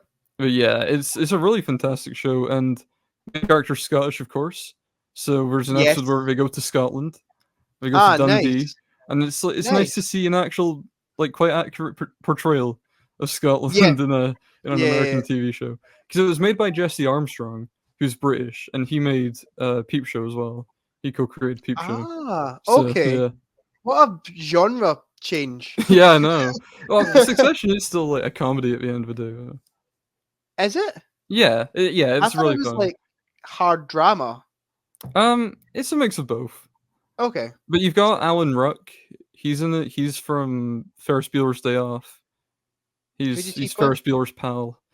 Oh, Cameron. Cameron, yeah. He's in it, and he's quite pathetic as well. He's like the one brother that doesn't really get involved in the business because he just gets money from his dad, and that's enough for him to live a nice lifestyle. Sure. But as a result, he kind of just gets ignored the whole time. Yeah. But yeah, you got characters like him and Cousin Greg, and they're all like comedic characters. Yeah, you're genuinely like selling this to me. Like, I'll probably that's good. Kieran Culkin's in it as well. 4 seasons. Yeah. Kieran Culkin's also another comic relief character, so you know. Okay. I do need to watch it then. It's definitely one I'll need to add on my list. It was not one that I would personally say was high up there, but I think now it's probably quite high up there. Yeah, it's really, and like the finale as well. I don't know if everyone loves the finale, but I think it's a very satisfying place to leave things off. Okay, cool. So yeah, glad to know it'll be worth my time. Yeah, I think it is. Cool. Okay, are you ready for my number 6? Yeah, is it number 6? Okay, yeah. Yes. Okay, let's go inside number 6. My number 6 is Derry Girls. Really? Yeah. Oh no, I never thought of that. I talk about Derry Girls all the time, Fergus. When? I've spoken to you on multiple occasions about Dairy Girls. I've never heard the words "Dairy Girls" leave your mouth at any point. Yeah, it's an absolutely fantastic show. Mm. Probably the one that I would say so. Probably the newest one, as in like the one that I've watched most recently, like been introduced to most recently on the list. I only watched it for the first time, I think maybe a year and a bit ago. And it's absolutely hilarious. It is so funny. In terms of characters, you won't get characters much better than the Dairy Girls. Like, they're so funny. Every single one of them has their place. There isn't one that I actually prefer over the other. Like, all four of them are like genuinely, like, one doesn't exist without the other three. Like, you know what I mean? Each episode is just they keep it very like fresh. I feel like sitcoms can sometimes like get old quickly if it's a similar kind of scenario each episode, but Dairy Girls surprisingly keeps it very fresh, and it also deals with a lot of like really tough topics. Like, it talks about like the troubles in Northern Ireland and stuff, and really deals with that stuff brilliantly. And like the every kind of, so it's 3 seasons long, and every like finale, it deals with like the more emotional moments really well, and really lets them play out and doesn't just like try and throw comedy in there to make it worse. Like, the actual physical ending of the show, like the last, I'd say 10 minutes of the episode, there isn't really any laughs. Yeah. There's maybe a couple, but like, it's really good, just emotional beats. It's such a great show, Fergus. Yeah, I've been meaning to really check it out for a while because my parents both really love it. Yeah. My perspective on it, it looks like something I'd really enjoy. To me, it looks like kind of the Irish version of The In-Betweeners, almost. A little bit. It's not as coarse as The In-Betweeners is. Like, The In-Betweeners is like very like a rude show. Like, Dairy Girls has got a bit of that, I guess. But the humor's, and I love The In-Betweeners. I'm not shitting on The In-Betweeners here, but I do think the humor in Dairy Girls is a little bit smarter. Yeah, that is fair to. Yeah, it's a little bit more clever. It's not just saying the word "clunge" and hoping people will laugh. Like, it's very clever, and I think season 2 of Dairy Girls is where it really shines. Okay. And in terms of finales for shows, probably one of my favorite. Okay. The finale is excellent. Okay. Yeah, I really do need to give it a watch. I think I'd really enjoy it. I don't know why. Yeah. Did you say it's only 3 series? 3 series long. Is it like 6 episodes a series? 6 episodes, half an hour each. Oh, yeah, I'll start that like really soon then. Yeah, it's so good. I think it's on. It might all be on Netflix. I'm not gonna lie. Yeah, I think it is. Yeah. If not Netflix, Channel 4. Their kind of iPlayer. You have to sit through adverts, but if you can deal with that, then... Terrible. Yeah. Tell me about it every time I want to watch. It might not be on Netflix anymore, because I'm sure the last few times I've watched it, I've had to endure advertisements. Well, I've seen it on Netflix before, so I don't know if it's still there, but yeah. Yep. And I'm just gonna address Channel 4 for a little minute, Fergus. Hope you don't mind. Please release a Blu-ray box set for Dairy Girls, man. That goes for the next thing I'm going to talk about. Okay. I've got Fergus. I've got bootleg Dairy Girls Blu-rays. Oh, that is disappointing. That is, you've let yourself down here. The only reason I've got them is because I wanted to show my grandparents the show, and they don't have internet in their house. Oh, right. So I was like, I need to buy the Blu-rays, and then season 2 didn't work. So it was just like, great, I've now got these Blu-rays that I'll probably never watch again, and I can't even show them because season 2 the disc just runs. It doesn't. Yeah. Like, you put it in, and then you hear it like running, and then it just spits it back out again. I'm like, oh, great. That's it. It's finished. That's season 2 over. Yeah. Yeah, but yeah, Yeah, the show's fantastic. yeah. Channel 4 really needs to get on top for a physical media game. Yeah, it's a I shame because I do think the physical media, like, I do think it's alive. Like a lot of people are saying it's dead, but I think mhm, it's probably getting a bit of a comeback yeah, recently. for sure. It died away. I feel like kind of before COVID, I could feel it dying away. Mm. But I think now it's on the rise again. So they really need to start getting in the game. I feel like streaming services are shooting themselves in the foot, right? Because a lot of people really like physical media because you can watch it whenever you want. You don't have to subscribe to anything. You Yep. buy it once and it's yours forever. Yep. But there's so many like different streaming services now, but it's almost impossible to actually find something without having to sign up for some random shit you've never heard of before. Yeah, yeah, that is very true. Netflix are the same in regards to physical media, that they Yeah. rarely release stuff. I Yeah, think one Apple of the Movies as I well. think yeah, I think one of the only things that Netflix have released is The Haunting of Hill House, Mhm. which is just such a random thing to Yeah, get that released yeah. on Blu-ray. Not even like Bly Manor either. Yeah, I'm pretty sure I've read on Twitter like Mike Flanagan's like a big physical media fan, Yeah, so he I've was seen like, that, yeah. if my show goes on Netflix, then you must do this, like Oh, produce yeah, this movie for it. we might have done one for Hush as well, because I think he Yeah, done that. Yeah. possibly. I think Um, Apple Movies need to get on top of this, because Martin Scorsese done Killers of the Flower Moon, and that's not gotten a physical media release yet, oh, which that's is true. shocking. Netflix have done The Irishman, haven't they, with Criterion? Yeah, yeah, that's true. Marriage I'm Story really as well with Yeah, Criterion. That was that's Netflix. right, yeah. I'm really hoping Killers gets a, Criterion. Yeah, I probably won't watch it if it's on Apple TV. I'm not gonna lie, I Yeah. don't have it, so I think it There's would nothing need to else to get watch on released. there. I maybe need to pick up another little bootleg, Fergus. Possibly, yeah. But um, hopefully it'll work. I literally own like 5 bootlegs. Like Yeah, I'm I making mean, this out like half my collection's bootleg DVDs. I'm confident them George of the Jungle DVDs that I bought might be bootlegs, as the one I gave to you, I think, is in a PlayStation case.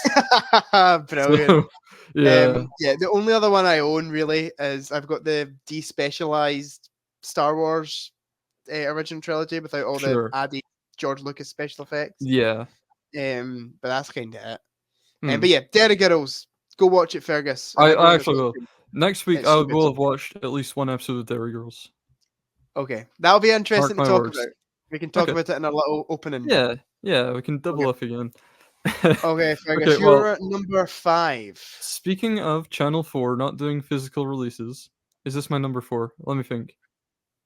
Yes, this is my This number is 4. your this is Okay. your number 5. Number 5. Oh, number 5. Yeah, that's what I meant. Sorry. Yeah, I was thinking of Channel 4. Okay, sorry. Yeah, this is my number 5. So, speaking of Channel 4 not doing physical releases, this is one that I would really love to have. Hmm. I'm not sure if you'll predicted this, because I don't know Hmm. if you even know what it is, but Don't Hug Me, I'm Scared. No, I didn't predict. Hug me, I'm Shit. scared, Fergus. Okay.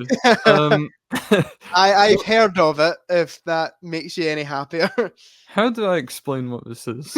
Um, it's right. Can I guess before you yeah, explain? go for it. It's just kind of a fucked up Sesame Street, right?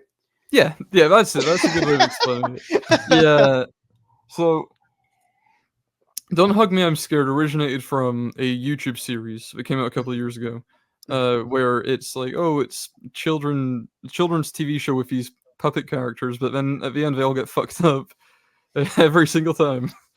Uh, Right. Yep. so that somehow got turned into a TV show over on Channel 4. I think they did try something else with Conan O'Brien's production team. Okay. Because there was a pilot of that came out at like a Comic Con that was screened there. But then the actual TV show came out, and that's nowhere to be found. So that's like lost media now. I think a Okay. lot of people have tried to reconstruct it with the footage that was taken from it, but yeah, Brilliant. I don't think there's anything concrete. I think people had to like animate their own segments Sure. just based on what's been described. But yeah, yeah. So then it came out on Channel 4, and I was Yep. really curious to see how scary is this going to be because the original is really like off-putting sometimes. It's really creepy. But Yeah. for the series, they lean into comedy a lot more. Okay. I Cool. genuinely, I think Don't Hug Me, I'm Scared might be the funniest show I've ever seen. Yeah. Yeah, honestly. Like, I've rewatched every episode, like, countless times, and it still cracks me up every time. I've never seen an episode of it personally. I used to Hmm. watch on YouTube. I don't know if you've ever seen it. Happy Tree Friends, Oh, sure, yeah. and I feel like it's similar. Like it's made to look like a kids show, Kinda, and yeah. then they just all get slaughtered by the end of the episode. Yeah, Basically, is what Happy basically, Tree yeah. Friends is. Yeah. But yeah, no, the show is a lot more because every episode's now stretched out to 20 minutes. So you Yep. get to spend a lot more time with these characters, and they're all really funny. Okay. There's a duck, and the duck's the best character, by the way. He's really funny. He's like always the center of attention, Okay. and like he comes into a warehouse and no one's listening to him. He's like, "Oh, why? They're pretending they don't respect my authority." And shit like that. Is it like for adults? Like Yeah. kids Oh, cannot watch yeah. it. No, kids should not Is there watch like it. bad language in it, or is it just like Not violence? often. I think there's only one example I can think of where they all just fight each other at the end of the episode. But I think Brilliant. that's the only time. But How yeah, it's many seasons is it? well, there's the YouTube videos, which combined Uh-huh. is like half an hour, and then there's one series with 6 Okay. episodes. Okay. So Are they yeah, doing more? I don't know. I don't actually know if they will, because That's mad. like the creators don't seem like the kind of people that would want to follow it up. Because Sure. like they told the story we wanted to with a YouTube series, and then they're like, we can expand on this and tell a new story with the series. And I Yeah. don't know if they really want to go on from there, to be honest. Yeah. I can remember it being a big thing. Like a lot of people were talking about it. Matt Pat, But I think, was the cause of that. yeah, but He done a few videos on it. okay. But I never watched it myself. Mm. I didn't know if it would be my thing, but it probably would be, seeing as I quite like things like South Park and stuff like that. I guess because South Park can be very violent sometimes. So I might give it a go. It's not up as high on my list as Succession, Fergus, but I might give it a go. Okay, that's fair enough. I might force you to do a podcast episode on it sometime. I think that would be fun because so much of the lore is like nothing's really concrete at all, and everything's really weird, and nothing makes sense. And it would be kind of fun to discuss with it. Yeah, for sure. I might force you to watch it sometime. But okay, I'm down for that, Fergus. I will say I've shown it to a lot of people, and everyone I've shown it to has liked it. But I think like, I've shown it to all my friends, and they all love it. But the person that's loved it the most is weirdly my dad. He's like the biggest "Don't Hug Me, I'm Scared" fan I know. I feel like my dad wouldn't like it. No, I didn't think my dad would either, but that's weird. That's yeah. actually hilarious. Yeah. I'm just imagining your dad with like a "Don't Hug Me, I'm Scared" like t-shirt on and like all the merch. And I should have worn mine. have you got one? Yeah, I've got one. Yeah, that's cool. Yeah, so I'll make you watch that sometime for a wee podcast on that. Okay, sounds interesting. Okay, are you ready for my number 5? Yeah, I am. My number 5 is I've got a comedy show higher than this on the list, but I maybe think this is the most perfect comedy show ever made. Sure. Mr. Bean. Oh, Mr. Bean, of course. Mr. Bean. Of course. I didn't think of that. Oh, yeah. I don't know if that would change anything. Maybe I didn't write it as a prediction for you, but I did think it might be a possibility. I think I definitely put it as an honorable mention. Now that I actually thought about that, I didn't even associate Mr. Bean as a TV show. I just thought like short films. Yeah, but no, it is a show. Yeah, Mr. Bean is hysterical. He is so good, and I'm shocked that I'm coming across more and more people in my life that actually avidly don't like it. Like I've spoke to, I can't remember off the top of my head what one of my friends doesn't like the show, but I've definitely spoke to, I think it might be Sophie, that just really doesn't get it. Oh, I'll be having words with her. What the hell? And I just don't think she really likes physical humor. Oh, okay. I don't know. I'm not gonna like speak on her behalf, but I might be making that up completely. But I don't think she's a massive fan. And it was something as a kid. Like I watched it all the time as a kid, and it was just something I thought everyone liked. Yeah, I've never met anyone who dislikes it. Oh, I've genuinely met multiple people that have got not even don't like it, like an avid dislike for it. That's mental. Yeah. As To be mental. fair, I can understand disliking Mr. Bean as a person. 'Cause Oh yeah, whenever I watch it, I think he's a total cock. Why is he oh doing yeah, that? he's a dick. Yeah, He's like a child in an adult's body, which is yeah, just the full appeal of the show. But yeah, I love it. Like I can't say much about it that hasn't been said. mhm, Um, but it's some of the best humor ever. for sure. Yeah, It's Rowan so Atkinson absolutely nails it. yeah, so cleverly written as well. The Mhm, fact that it doesn't rely on dialogue mhm. basically at all. I think Mr. Bean, the kind of most he ever says in an episode is his own name. Yeah, and then, Bean. like, kind of Yeah, thing. yeah, he kind of like mumbles to himself. Yeah, and he'd be like, It "Bosh," or some shit like that. That's such a cricket.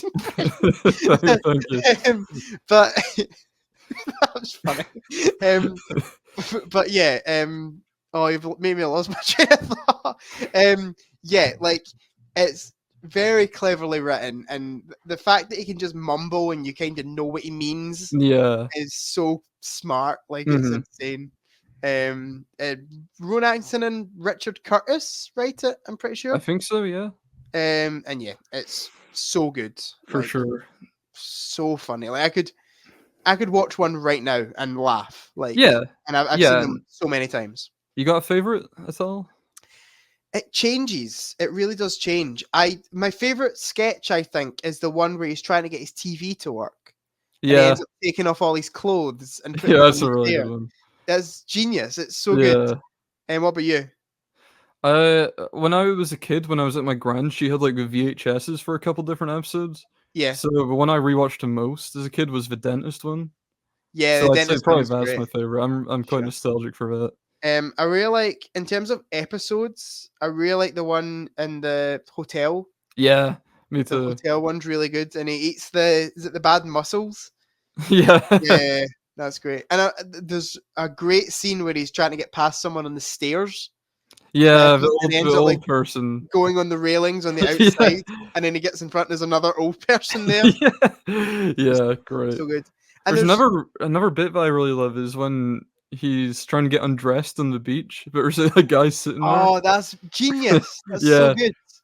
and then the Um, twist at the end of it is really funny, but I won't say what the twist is in case yep, people want to yep, see it, but yep. Um, yeah. Have you ever watched the? And you might not even know this is a thing. mhm. The American Mr. Bean. No? So it's Rowan Atkinson again. Oh. Um, but basically it's the same sketches, Mm. but they've got budget and Oh. the laugh track's removed. Oh, okay. And I'll send you one. It is the most peculiar thing you'll ever watch in your life. It's like Yeah. Mr. Bean from a different realm. It's like it's so strange. Yeah, you know what? This is the thing, like, usually I despise laugh tracks and things because Yeah, it's like, "Oh, shut the fuck up, I know when to laugh," right? yeah, But yeah. with Mr. Bean, it almost feels necessary because if they weren't there laughing, it would just seem like a Martian. Like, you just be like, "What the hell's going on? Is this meant to be funny? What's he doing?" Yeah, I get you. Another one I really love is the one where he's kind of doing DIY about the house. Hmm. And he puts, I'm pretty sure, an explosive in a paint can Yeah. to explode all over his walls. And somebody goes into his flat, you just see the outline of their body on the wall. Yeah. It's so smart. Yeah, It's, that's like a Looney Tunes bit. yeah, it's like actually genius. Like the more I think Mhm. about it, the more I'm like, I don't have the brain to write something that funny. No. Like that's actually hysterical. Yeah, I love Mr. Bean. Okay, Fergus, give us your number 4. Can I just clarify something about Mr. Bean? Yeah. Just to be sure, you're not talking about the cartoon. No, but the cartoon isn't bad. I never really enjoyed it, but the I theme tune is really good. Da, da, Da, da, da, da, da, da, da, da, da, da, da. da. Yeah, I love it. I prefer the Mr. Bean original theme tune, the kind of Oh, Latin one. yeah. Do you know what the translation of that is? Behold the man who has a bean. Yeah, yeah. I've just remembered another sketch. Sorry, Uh-huh. but it's one of my favorites as well. The one where he meets the Queen. Oh, sure, yeah. He ends up with his finger through his fly. Yeah. Brilliant. That's really good. Okay, Fergus, give us your number 4. Okay, my number 4. Now, I wanna clarify something. I'm not a huge anime lover, okay? Mhm. I'm not what you for calling a weeb, I think. I Yep. don't think I am. I've seen, like, a handful of anime over the Uh-huh. course of my life. But I think it does get a bit of a bad rap. Okay. Sometimes. There's some shit over and it deserves, obviously. But there's some anime that are completely different and really wonderful that I really love. Mhm. And an example of that is Attack on Titan. Okay. Did you Yeah. get it? No. No. Have you heard of I it at all? yeah, I've heard of it. I couldn't tell you a single thing about You what it's don't about. know anything. I'm Okay. not an anime lover Mm. personally. It's not Well, my thing.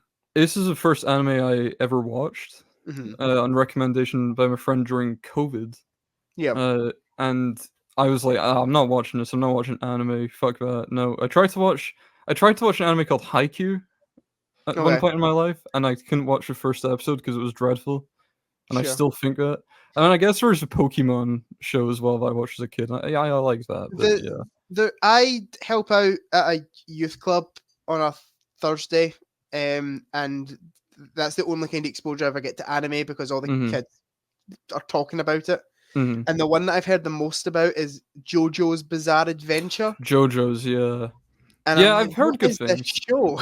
Like, Yeah, all I know about it is, like, these characters can summon in stands they're called, and they're like monsters or some shit that fight or whatever. I can't tell you much. I just know that they're all named after like rock bands okay, and singers. okay, give But yeah, us why yeah. do you like Attack on Titan, Do Fergus? you want me to try and explain the plot to you? Go for it.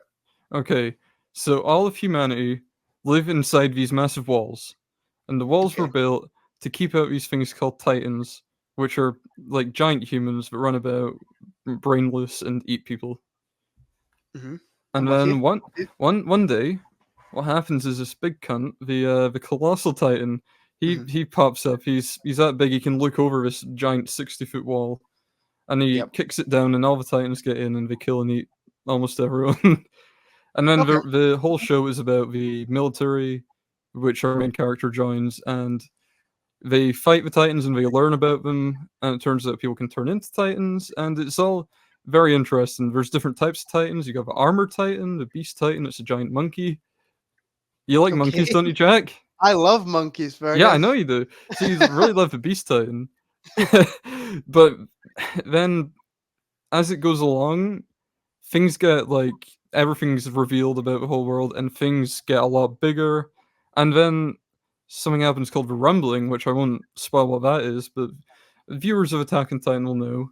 And it's like one of the most haunting things I've ever seen in a Okay. TV show. So Okay. yeah, I don't know if I've sold that to you at all. Is it a kids show or is it for No, no, no? no. Okay. I mean, Um kids could watch it, but it probably haunt them a bit. sure. Yeah, I obviously I didn't have it predicted, and it's Mm. honestly probably the most surprising thing that I've noticed on your list. Yeah, well, don't Like have me on I scared. wasn't I honestly would attribute that more to you than Attack on Yeah. Titan. Oh, um dude. I just when you said anime, I was like, oh shit, well, I've not got an anime show in my prediction. Well, you But the should one should have come up with another one. that went in my head was Avatar: The Last Airbender. Oh, well, I don't know if that's an anime. I think there's a lot of debates around this because it was animated by an American studio, I'm pretty sure. But it's got the same aesthetic, surely. Yeah, it's got a similar aesthetic, yeah. Like So, what? Like you have to start being like, what counts as an anime? Like, does it have to be yeah, made in Japan, kind I of think thing? I think generally, yeah. Okay. But yeah, I Um. mean, I couldn't tell you for sure. I'd leave Yeah. that to someone else to explain, But but that was the one that kind of came out of my head. I was mm. like, oh, it might be Avatar. I was not expecting the words out of your mouth to be Attack on Titan. There's never anime coming up. Is there? Is it Yeah? Avatar? No? I've never watched Avatar. What? There's another anime coming up, and you've Yeah. Yeah, we shall see. We shall see. okay, Fergus. But yeah, no, I love Attack on Titan. You've kind of sold it to me. I like the whole idea. Did you say they're like in a town like surrounded by like a? Did you say like a Yeah, wall kind of thing? giant walls, yeah, and there's like Yeah, 3 levels of the walls, and so the deeper in you get, the more high class it is. that sounds So cool. Is it all on the Netflix? no, you'd have to go into like a bootleg anime site. Okay, You know, Fergus, sail the seven seas. You know, if you know what I mean. nudge, nudge, wink, wink. Yeah. No, Um, it's worth doing though. okay. Is it One on thing that Blu-ray? was. Oh yeah, yeah, it is. Yeah. Okay. How many seasons is it? Well, this is the one downside of Attack on Titan. Uh, There's 4 seasons, uh, and they're like, right, fourth season's gonna be a final one, but we're splitting it into 2 parts, like okay. we do with most series. So that's fine. Okay, Yep. part 2 comes in, right? Well, we still need some time to finish up the story, so now we're Okay. gonna do a final season, part 2, and then split that into another few parts as well. So Sure. the Okay. final season started in 2021, I think, and then it just finished. I think maybe at the start of this year. That's mad. Yeah, I know. That's actually crazy. How many episodes in a season? Um, season 2 was shorter. There's only like 12 in season 2, but generally there's about 20. But then Damn. the final parts of season 4 were just 2 basically movies. Okay. Sure. So You've sold it to me a bit. I don't know if I like the concept of the show. I'm just not an anime lover at all. yeah, Like, it's fair enough.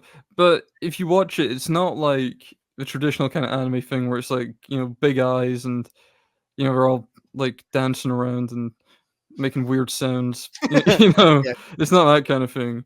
It's yeah, a lot. yeah, It's a lot more serious, and it's very violent as well. It's really brutal at points. yeah. Yeah. The style just never has never appealed to me. It's never Yeah, been that's something I fair really enough. watched. But out of like, if I were to watch an anime show, I would now choose that one based on what you've Mm, said.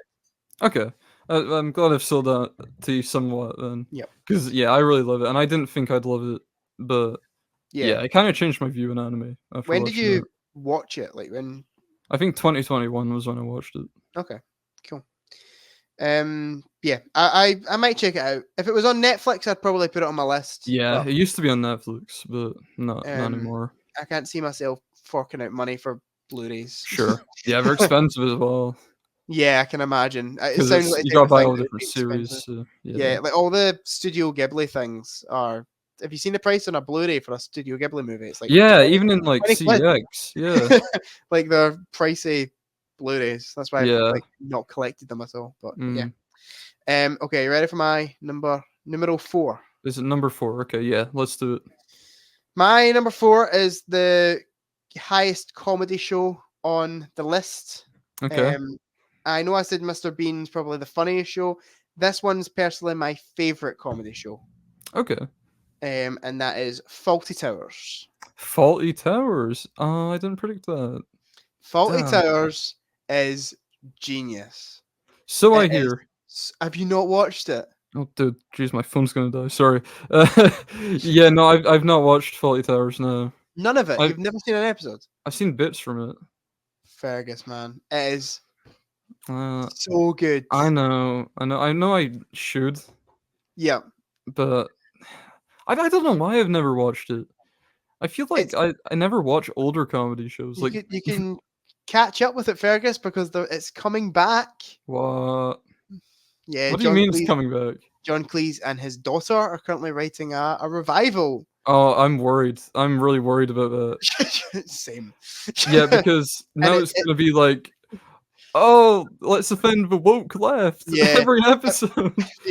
the plot of the episode of the season Mhm. is so Basil's daughter. So Sybil, who's Basil's wife in it, Mhm. she's passed away at the start of the new season apparently. Unlucky.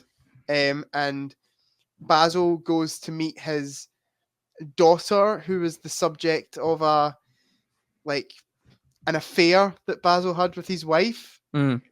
unknown to the audience during the original filming of Faulty Towers. And she's got a hotel in the Caribbean, Oh. and Oh, no. he's going to work in the hotel in the Caribbean with his daughter. Oh, no. That's Oh, that's no, the no, no. and do you know who's behind it? Who? Rob Reiner. Oh, He's like producing it or something. there's a name that's kind of faded into obscurity over the years. But yeah, the original 12 episode run. There's only 12 episodes of Faulty Towers. Okay. 12 episodes of absolute pure gold. John Cleese is maybe one of the most fantastic physical comedians ever. Mm. He's absolutely brilliant in it. Andrew Sachs, who plays Manuel, he's just absolutely hilarious. The full cast, I just think, fit their roles like perfectly. And it's basically like each episode is like well, it's John Cleese writing it, but he's like, how can we crack Basil this episode? Like, how can we push him to the absolute limit? And yeah, it's so brilliantly written. Yeah, I just adore it. Like, I mean, everyone. I feel like there's not someone that's watched it and doesn't like it out there. I know there's like a few bits that haven't aged very well. There's an episode called The Germans. Yep. Yeah, that's what I was thinking of. Which not even the stuff with the Germans is that bad. Like that stuff's quite funny. Even in, I would say it's held up quite well. There's a fantastic line where the German goes, can you please stop mentioning the war? And Basil goes, you started it, you invaded Poland. That's quite good. But yeah, I mean, doesn't he do like the goose step and stuff in that? The goose stuff? The goose step. Oh, yeah. Okay. Yeah. Yeah, and he does like the Hitler stash and Yeah. stuff. But I think the worst bit in that episode is there's a conversation that between Basil and the Major, and I'm pretty sure the Major, who is an old character of an old generation, to defend it a little bit, but I'm not defending it much. He uses the N-word. Oh dear. Which is that whole scene's been like cut out of reruns. Actually, surprisingly recently, like within the last year or something, it's finally been cut out of reruns. But like they use the N-word and they use like other racial slang words for black people, and yeah, it's not it's the worst scene. It's because you can't tell jokes anymore in this woke society. That's what John Cleese would say. Yeah. Apparently, he said that in an interview recently. Yeah. Being like, I don't agree with them cutting the scene out of 40 Towers and all that crap. And I'm like, do you imagine him like making a show with like Jerry Seinfeld and Jimmy Carr and Ricky Gervais as well? Oh, that would nah, I'm good. Yeah. But yeah, recently, so it got announced. I think it was like 2 years ago that 40 Towers was coming back. Apparently, they're still writing it. Yeah, and there was an interview, I think it was like a year ago, where John Cleese got asked about the new 40 Towers, and he basically raged at the interview hosts, like he doesn't want to talk about 40 Towers. Like, he's like, I don't want to talk about it. Like, stop bringing it up. Like, bro, you've announced a revival. Yeah. Questions. Yeah, it's a really like iconic show. And like, apparently, like, got a lot of hate because he's bringing it back, and they're like, don't bring it back because it's like a perfect show. And he posted on Twitter, like, apologizing for it. Like saying, I'm sorry, this was a mistake or something. You don't have to make it. It's fine. And then he's still going ahead and making it. Like, why? I think he's just like trolling at this point. Yeah, maybe. But yeah, it's fantastic. My personal favorite episode of it, and I think this might be a little controversial, is A Touch of Class, which is the first episode. Right. I think it's kind of one that's a little bit overlooked, but it just perfectly sets up everything you need to know about the show. It's genius. Okay. Because it's about John Cleese like running a hotel, right? Yeah, so it's about a hotel called 40 Towers in Torquay, and about all the guests that he basically needs to deal with. And in the first episode, he refers to all the guests as riffraff, and he'd like wants someone a bit more high class in the hotel. And then a lord comes in to the hotel, and it's basically that whole thing. Sure. Like he shifts like a family from their table to another table. He's like, this is always when Lord Melbury comes and visits us. He always sits here, and this is like his first time in the hotel. Oh, that's quite funny. There's also the first episode in series 2 called Communication Problems. I think it's called, or Communication Errors. I can't remember the exact name. That one's really good. When he deals with a guest called Mrs. Richards, who is probably the most difficult guest he deals with in the full show. There's a bit with her. She's complaining about the view from the hotel, and he's like, "What would you expect to see from a Torquay bedroom window? The Sydney Opera House, perhaps?" Yeah, it's really nice. It's really sarcastic, dry humor, which I love. And then there's the iconic scene where Mr. Bean shoves an old guy down the stairs because he's taking too long. What? Oh, I was just making a reference to the hotel episode of Mr. Bean. Oh, okay. I just thought it'd be funny to link them. Sorry. Zing. Sorry. I'm really sorry about that. I'm sorry. Yeah, Fergus, you're gonna have to make a formal apology tweet. Yeah, I know. We'll do about that later. See, Faulty Towers. It kind of joins these other shows like Only Fools and Horses and like Open All Hours. Shows that I would quite like to check out, like, but they're quite old, and I don't want to say like that would turn me off it. Yeah, but I don't know. It's just like I've not gotten around to it, I guess. Faulty Towers is one that I would definitely recommend. Like it's most of it. I'd say 95% of it is aged like fine wine. Sure. I can actually see them sitting there. I won't get them because they're in a bag, but I've got my original Faulty Tower VHS tapes sitting over there. Very nice. Where I first watched the show, because I watched it when I was like 5. Like I've been addicted to this show forever. And the fact that it's only 12 episodes long, like as a kid, I would have sworn it was like 10 seasons in a movie. Yeah. But it's only 12 episodes, so yeah. Yeah, I'll check that as well. I'll check out Derry Girls first, and then I'll do Faulty Towers. Fair. I think it might be on Netflix. Okay. If not, I think the Blu-ray to pick up is like £15. Okay. You get all 12 episodes in there. Sure, alright. But I think it's the cut with the major speech removed, the whole conversation. Yeah. Yeah, I think it's removed in the Blu-ray cut, but yeah.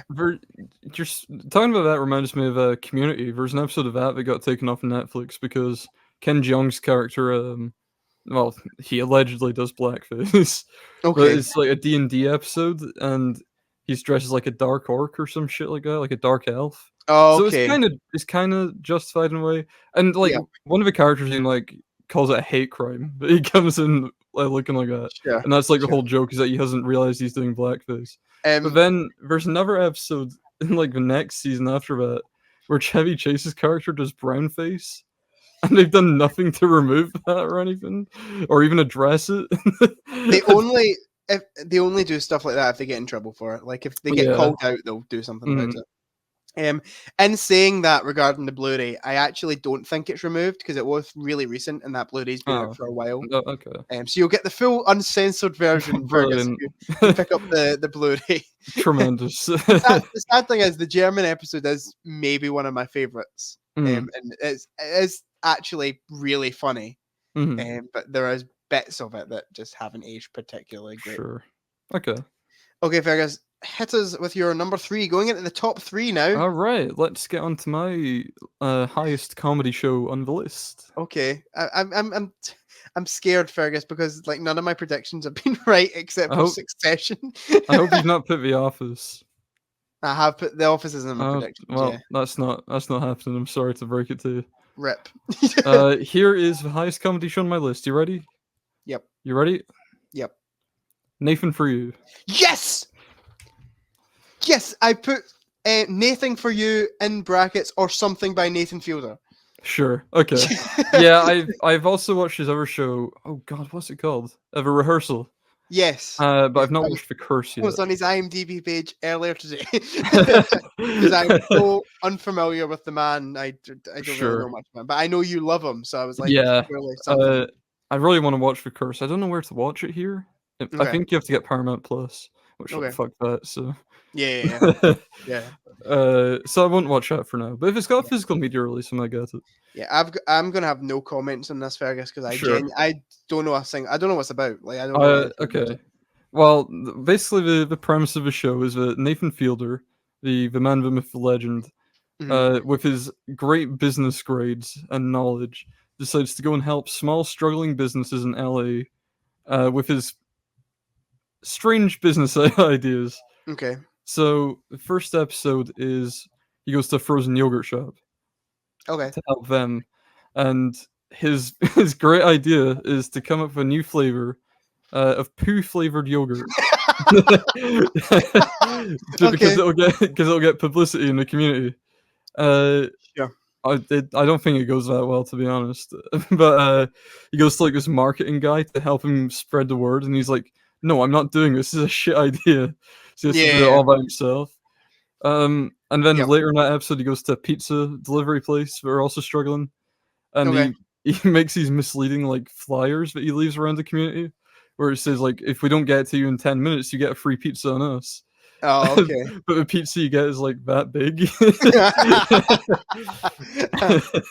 Oh, that uh, actually sounds quite good. yeah, it's stuff like that every episode. It's really Yep. funny, and it's like real businesses as well. Oh, okay, that's interesting. Yeah. I don't know how much of it is scripted. I don't want to say it's a lot because I think Nathan Fielder's whole thing is he goes in playing a really awkward character, and he does this in all his stuff where he plays a very awkward kind of guy and Yeah. says strange things and then So sees how people respond to it. the only kind of exposure I've ever had to Nathan Fielder, Mhm. because I was looking at his IMDb page today and I was like, didn't know he wrote this. Mhm. He helped write Who is America, Oh, which sure. is Sacha Baron Cohen. And I've read online that they're very like similar in Mhm. terms of they do like basically become a character and then actually go into real places and do Yeah. improv. Yeah, it's a bit like that Sacha Baron Cohen thing with, like, Borat and Bruno and all Yeah. that. Yep. But yeah, Nathan's a bit more approachable, I guess, than those 2. Sure. But Yeah. yeah, I think because he's quite well known now, so I don't know how easy it would be for him to still keep doing Nathan for You, Mm. because a lot of people know who Nathan Fielder is these days. And, Yep. like, whenever he does, like, a live show and he has audience participation where he tries to do the same thing, but people are kinda in on it, so they try and, Yeah. like, ham it up and, Yeah. play along with it, and it Yeah. doesn't work as well because it's not authentic. Aye, that's fair. Um, yeah, I don't really know much about the man, but that does sound interesting. How many seasons is it? I think there's only 3, and Okay, there's 8 per season. okay. Might be no, there's 3, yeah. Where But can I watch it's it? really funny. Prime? I believe it's on Oh, Prime. okay, okay. So, yeah, it's really worth checking out. It's That's it. one of the funniest shows I've ever seen. Yeah, it sounds like something I really like. I love those kind of unscripted comedy Mhm. things. Like I love It's yeah, everything that Sacha Baron Cohen does. it's genuinely one of the most, like, awkward things I've ever seen in my Yeah, life. yeah. I really enjoy just like awkward humor and like Mm. looking at people's reactions to it. Yeah, that's always the best part of it, is how normal people are reacting to the kind of Yeah, shit he gets them into. yeah. Um, yeah, I honestly, I didn't. I'll be honest, Fergus. I didn't know it was a comedy.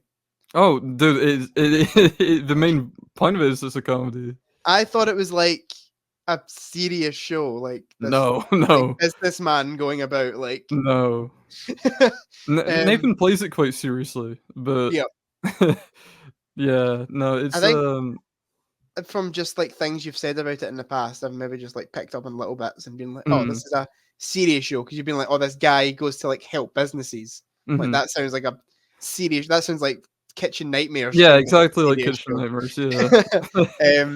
But yeah, I might check it out now that you've said it's got this like Yeah, you comedy. definitely should. It's yeah, I really love it, and there's, like, recurring characters that pop up every now and again, like a Oh, cool. Santa Claus, Well, impersonator and yep, a Bill Gates impersonator. yep. So Nathan Fielder done, is it The Web? The The Web, short, yeah. yeah, the short film, which I've still to check out, but I really Well, want to. it's, it's in Nathan For You. It Oh, is was it? yeah, it's from an episode of Nathan For You Ah, okay, okay. So where he I has just need to to watch he the show now. pretends yeah, his whole scheme in that episode is he goes to, like, a souvenir store, Yep. and he tells people that they're making a film, and to be in the film, he just has to go in and buy something, and then Mm. that scene might get put in the film, Ah, but then okay. it turns out he legally can't do that, so he has to make a short film using the footage he got of him. That's funny. Is there With, like, not a a? Johnny Depp Yeah, I impersonator was as gonna say, well. is there not a Johnny Depp impersonator in? Yeah, Oh, yeah, brilliant. You've sold that one, Fergus. I'll watch that. good, good. I'll definitely watch that. Are you ready for my number 3? Yeah, I'm worried, I'm not sure if I'm gonna You'll get have all this one. these. You'll have. I Okay, think you'll have the next 3. okay. Number Um, 3, Doctor Who. Okay, yeah, that was the first thing I wrote down. Yep. Yeah. I feel like How- every podcast episode we talk about Doctor Who. Yeah, there's Um, always 3 things that are guaranteed in a Popcorn podcast: Breaking Bad, Doctor Who, and Star Wars. yep. Literally. So yeah, I'll say just little things. I'm not that familiar with classic Who No, personally. me neither. I'm talking mainly about new Who. Mhm, I think the real sweet spot for the show, series 1 to 6, mhm, genuinely some of the best TV ever in there, especially series 4, which is my mhm. favorite season. Me too. Yay! It's because of And Donna, but yeah. Donna's a legend, man. Mhm, And then I'd say my second favorite season, maybe series 3. okay. I really like series Yeah, 3. Series 6, I love. yeah, me too. Um, Only thing about Series 6 is the whole the doctor's dead, and they're like, "No, this is the real doctor," and yeah, then later it's like, "Oh, this isn't the real doctor." It's yeah, okay. yeah. Yeah, Stephen Moffat writes a lot like that. Like he can't kill a Yeah. character off. Like he's got the fear of Yeah. it. He finds ways to like Rory's killed off like 6 separate times. Yeah. I mean, um, even, like, when they get written out of the show as well, it's not like they die, they get sent back in time by weeping oh angels. yeah. So they didn't Um, technically die at that point, but Doctor Who does that a lot though. Mhm. Like when they wrote out Clara, I'm pretty sure like they did a thing where she still exists in her last second of life or something. Yeah, And and like Rose gets sent to the parallel universe and all yeah, this. they die, but they don't Yeah. die. Like The it's only one one of that those. hasn't had, like, a horrific moment like that is, like, Martha. Yeah, Like Martha just like went home. yeah, like, Donna got all her memories wiped, and then I guess they undone that recently, which I wasn't huge on them doing that, to be honest. I liked it. I thought the way they done it was smart. I Um, but I don't know. I wasn't like, I didn't like a bit where, like, "Oh, we're female presenting oh doctors," which, like, I'm yeah, fine with that, but also the Doctor has been a female presenting doctor yeah. No, before. I get that. But the bit I liked the most about that was like the way they got around it being like half in her daughter. Like she passed it Sure, on. yeah. That's not a That's bad idea, yeah. genius. But yeah, yeah, Martha just kind of goes home. But I think Yeah. they done like in that episode she has to like walk the planet for like a year. Like Mm, she's still got a rough end of the stick. yeah. I think that the one companion that genuinely gets like the hardest or the worst ending is Bill, because I'm pretty sure like Oh, Bill yeah. gets shot through the stomach or something. Yeah. Looks down, there's just like a hole. Mm. Um, and then she gets turned into Cyberman, I'm pretty Yeah, sure. Cyberman, yeah. It's like the Um, classic Cyberman, not yeah, the Spider-Man. Mondasian Cyberman. Yeah. Yeah. But yeah, Doctor Who is fantastic. Mhm.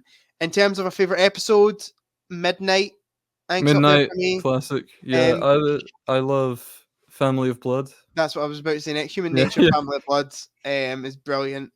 I love kind of the last couple of episodes of season 4, like the big Mhm. feels like an Avengers movie. Like the Yeah, kind of get stolen Earth and Johnny's End, where they like tie yeah. in Sarah Jane Adventures and Torchwood into it and stuff. Like I it's love Wrong Turn as well in that season. yeah, it's a good one. Yeah, season 4 Partners is in just Crime. banger. I'm not a big fan of Partners in Crime. Oh, I love Partners in Crime. Is that the adipose one? Yeah, Yeah, I'm not a I love massive it. fan of that one, Oh, Fergus. no. I tell you No. the worst bit of season 4 is the whole Suntaran two-parter. It's Yeah, it's it's all right, but it's like the weakest of. I like the bit where, like, Wilf gets gassed in the car. Yeah, it's actually one of the best. I'll give it this one of the best cliffhangers. Yeah, for sure. Yeah, it's brilliant.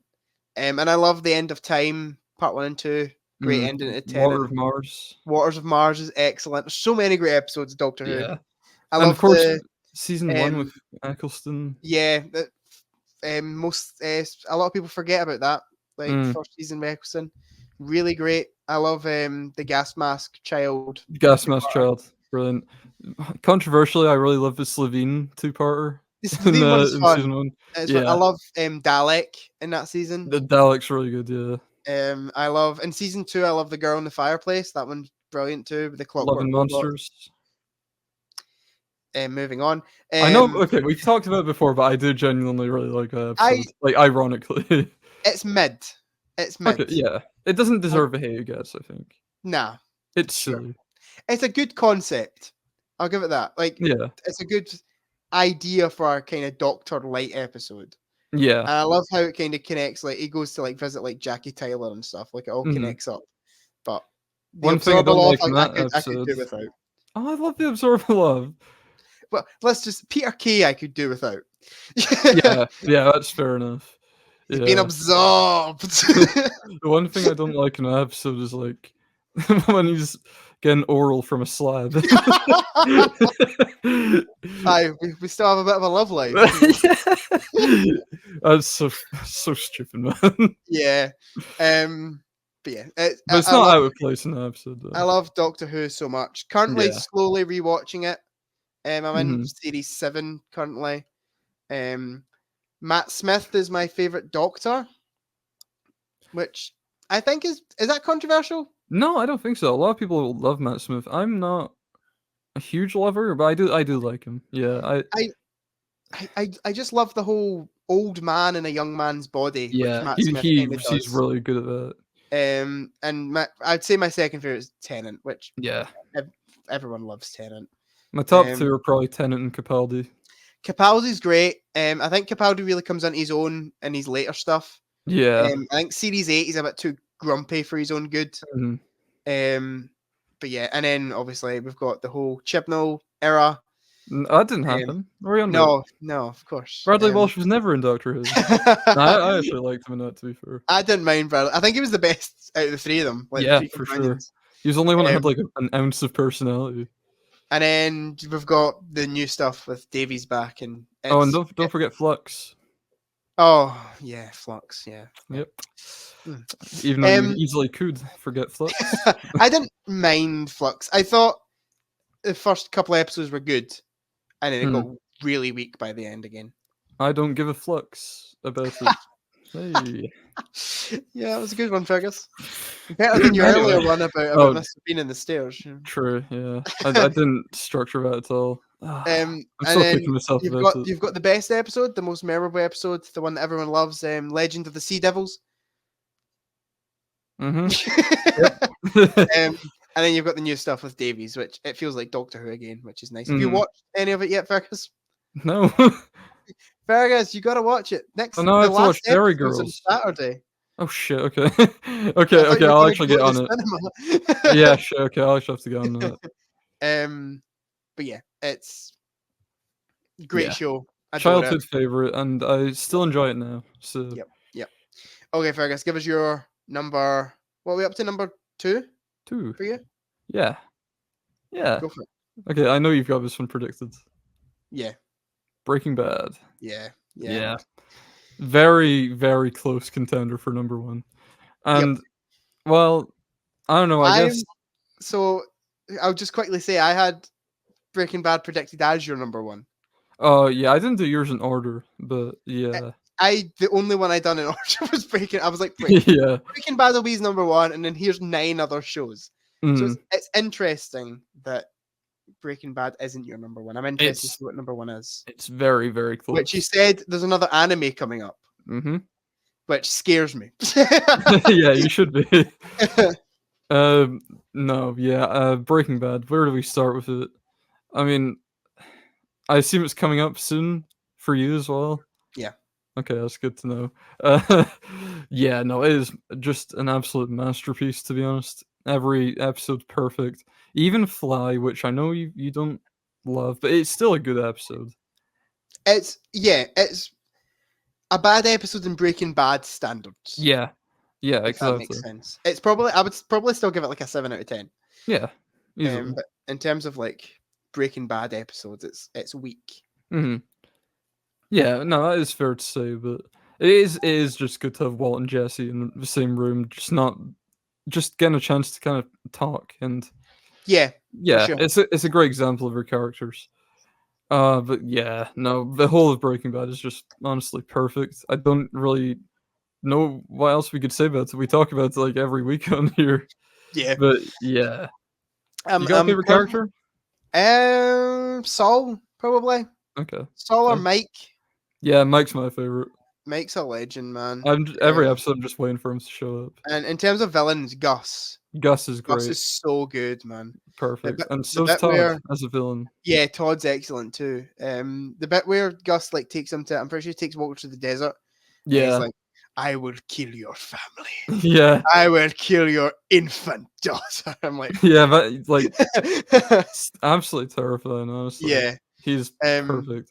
And it's a shame that Giancarlo doesn't get to do more cool stuff these days, it feels. Mandalorian.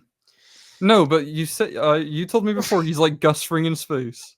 Right? Yeah, pretty much. Yeah. And then season 3 comes along. What happens in season 3? They just like kind of like write out his character for the full season, and then he comes back at the end just for like a fight. Brilliant.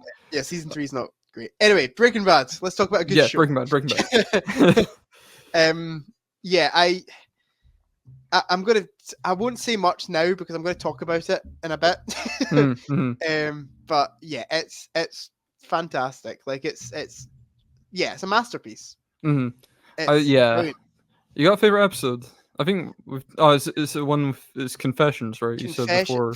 Well, I'm currently rewatching it, so I'll have a much clearer idea of my favorite episode. But yeah, off the top of my head, like Ozymandias and Confessions are the two that really stick out. And also the one, I can't remember the name of it, but the one before the final episode. Yeah, Granite State. That's a great episode. Love that. See the scene where he's sitting in the bar at the end of that episode, Yeah, and the perfect. music comes in. So good, flawless. So good. I've just come off rewatching it. The final 3 episodes are just insanely good. Yeah, it's mental. Even like before Ozymandias as well. It's just absolutely flawless. Yeah, the whole. I think I loved the first few seasons of it, but they do feel tame. Yeah, you know what's to come. I think like season 4 onwards, I would say it gets like really good. Yeah, like actually insane stakes. Season 3 though is really like I'm currently halfway through season 3. I'm watching it with my friend Daniel, who's never seen it before, and I'm just like thinking about all the stuff to come at the end of season 3 with is it Gale? Gale, yeah, all that stuff, and then you've got the scene later on when he finds Gale's book. Hank on the toilet, and you literally see it come together in his head, like you see him work it out. I guess probably should have said spoilers for Breaking Bad. Yeah. I didn't say work what out. Okay, true. Anyway, I think season 3 might be my least favorite of the series. It's between that and 1, but I think 1's my least favorite. I think 1 is a whole other thing. Really, it's like a dark comedy almost. Yeah, with like the bathtub scene and all that. Like, yeah, sure. Yeah. 1 feels different. Yeah, definitely. Because also in season 1, it's the only season where the whole time you're really rooting for Walter. Yeah, that's From then true. on, he is such an unlikable piece of shit. I can't stand him. No. I love Walter. Okay. No, listen, he's like one of the best characters I've ever seen, right? But he's a bit of a tool. I will say, we watched an episode in season 3 the other day. I can't remember. I think it was like episode 2, episode 3, kind of early on in season 3. And it's the first time, because a lot of people say that like Walt's such an unlikable character, and I'm like, I'm always rooting for him. There's one scene where he gets pulled over by a police officer, and he's like, "I'm American. What about my rights? I know my rights." And I'm like, "Shut up, man." Yeah, no shit like that. He's so arrogant. Got a smashed windscreen. There's no reason why he's pulled you over, bro. Exactly. Like, it's not worth the police like investigating you, Walt. It's not a good move. Yeah, but yeah, it's probably. Yeah, I'm going to talk about it in like 2 seconds. So have you got any more final thoughts on Breaking Bad? Yeah, just want to say a couple more episodes I really love is 1 minute in series 3 with the Salamanca twins in the car park. Yes, great episode. Perfect scene. Yep. And then also I love the season 2 episode 4 Days Out. always one that I thought's a little bit overrated. I'm not gonna lie to you, Really? Fergus. Yeah, It's a bit of a bottle episode in some ways, yeah, but I think it really works. There's a really funny scene I remember where like we're trying to get the generator started and it goes on fire, and Jessie just comes out with all of her water and yeah, puts it yeah. out when there's a fire extinguisher right there. Yeah, that's funny. In terms of my favorite episodes, I need to Google it because I can't remember names. Sure. What's the one? Box Cutter, the first Oh, episode of season 4. very good, yeah. Really great. The kind of last 3 of season 4, Crawl Space, End Times, and Face Off Oh, are all Crawl just Space. excellent. Yeah. Crawl Space is The end of fantastic. Crawl Space is the Yep. best ending ever. for Breaking Bad episodes. Dead Freight in season 5 Dead Freight's great, yeah. is so good. Do you consider season 5 one big season, or because in my Yeah. box set it's season 5 and season 6? Yeah, I think it is, but you can definitely tell where they kind of split Yeah. Because with I the was going to aforementioned say, toilet scene. yeah, the last like 5 episodes, I say 6 episodes in Mhm. season 6, if you want to call it Yeah. that, is just so good. Like it's yeah, such a great show. For real. Yeah. Um, Okay. Well, let's oh, one more thing. Have you ever seen Better Call Saul? No. I watched the first season, Mm-hmm. really didn't get into it at all. It's interesting you say that. Started season 2, Mm-hmm. was like, this is better, Mm-hmm. and then just kind of stopped. So I need to watch it again. I had the exact same thing, except I got to season 5, and I still wasn't hugely into it. That's really interesting, Fergus, because Mm. Better Call Saul's in my predictions for you. Really? Yeah. Yeah, I Yeah. did think about it because I do like it, but I don't know. I hear season 6 is better than anything in Breaking Bad, which Oh, I'm not sure, that's but that's a claim. yeah, I mean it's worth getting to, I guess, but I can't Yeah. be bothered. I think after I'm done my rewatch of Breaking Bad, I'm going to watch Better Call Saul with Daniel, and I feel like if I'm watching it with someone, I may have a bit more, I don't know, urge to watch it. Yeah. I yeah. kind of wish I watched it when it was coming out because I- if I was just watching 10 episodes all at once, then it'd be fine. The problem is I'm not really interested in law. I'm not a big lawyer fan, like Really? show fan, Yeah. like in terms of like TV shows. In Yeah. terms of like the only thing I can think of is like Suits, like stuff like that. I'm just like not interested, like zoom over my head. Mm. And Better Call Saul felt like that, especially Sure. the first season. It felt very law heavy, and I'm like, yeah, I'm not interested. It's interesting you mention that because the law stuff in Better Call Saul is the stuff I'm most interested in. Okay, that's And then interesting.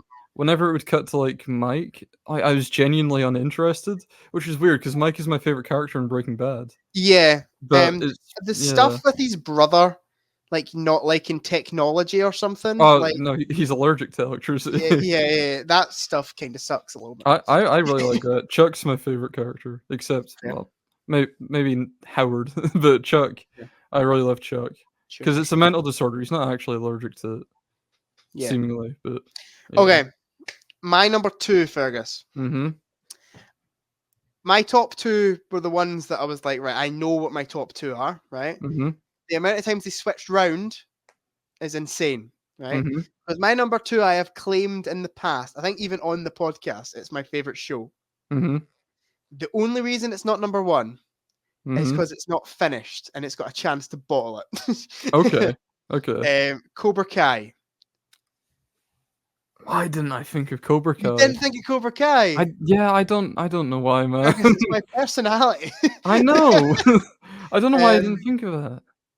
So yeah, I'm going to take you back on a trip, Fergus, to 2018. Why? Let's go back in time. I don't want to. YouTube Red announced they were doing a spin-off show, sequel show to the Karate Kid. Was it YouTube Red? Cobra Kai. Yeah. Jeez. It was a YouTube premium show. It was when YouTube Red first launched. They had Cobra Kai and they had Liza Koshy's own show. That was like the 2 originals they did.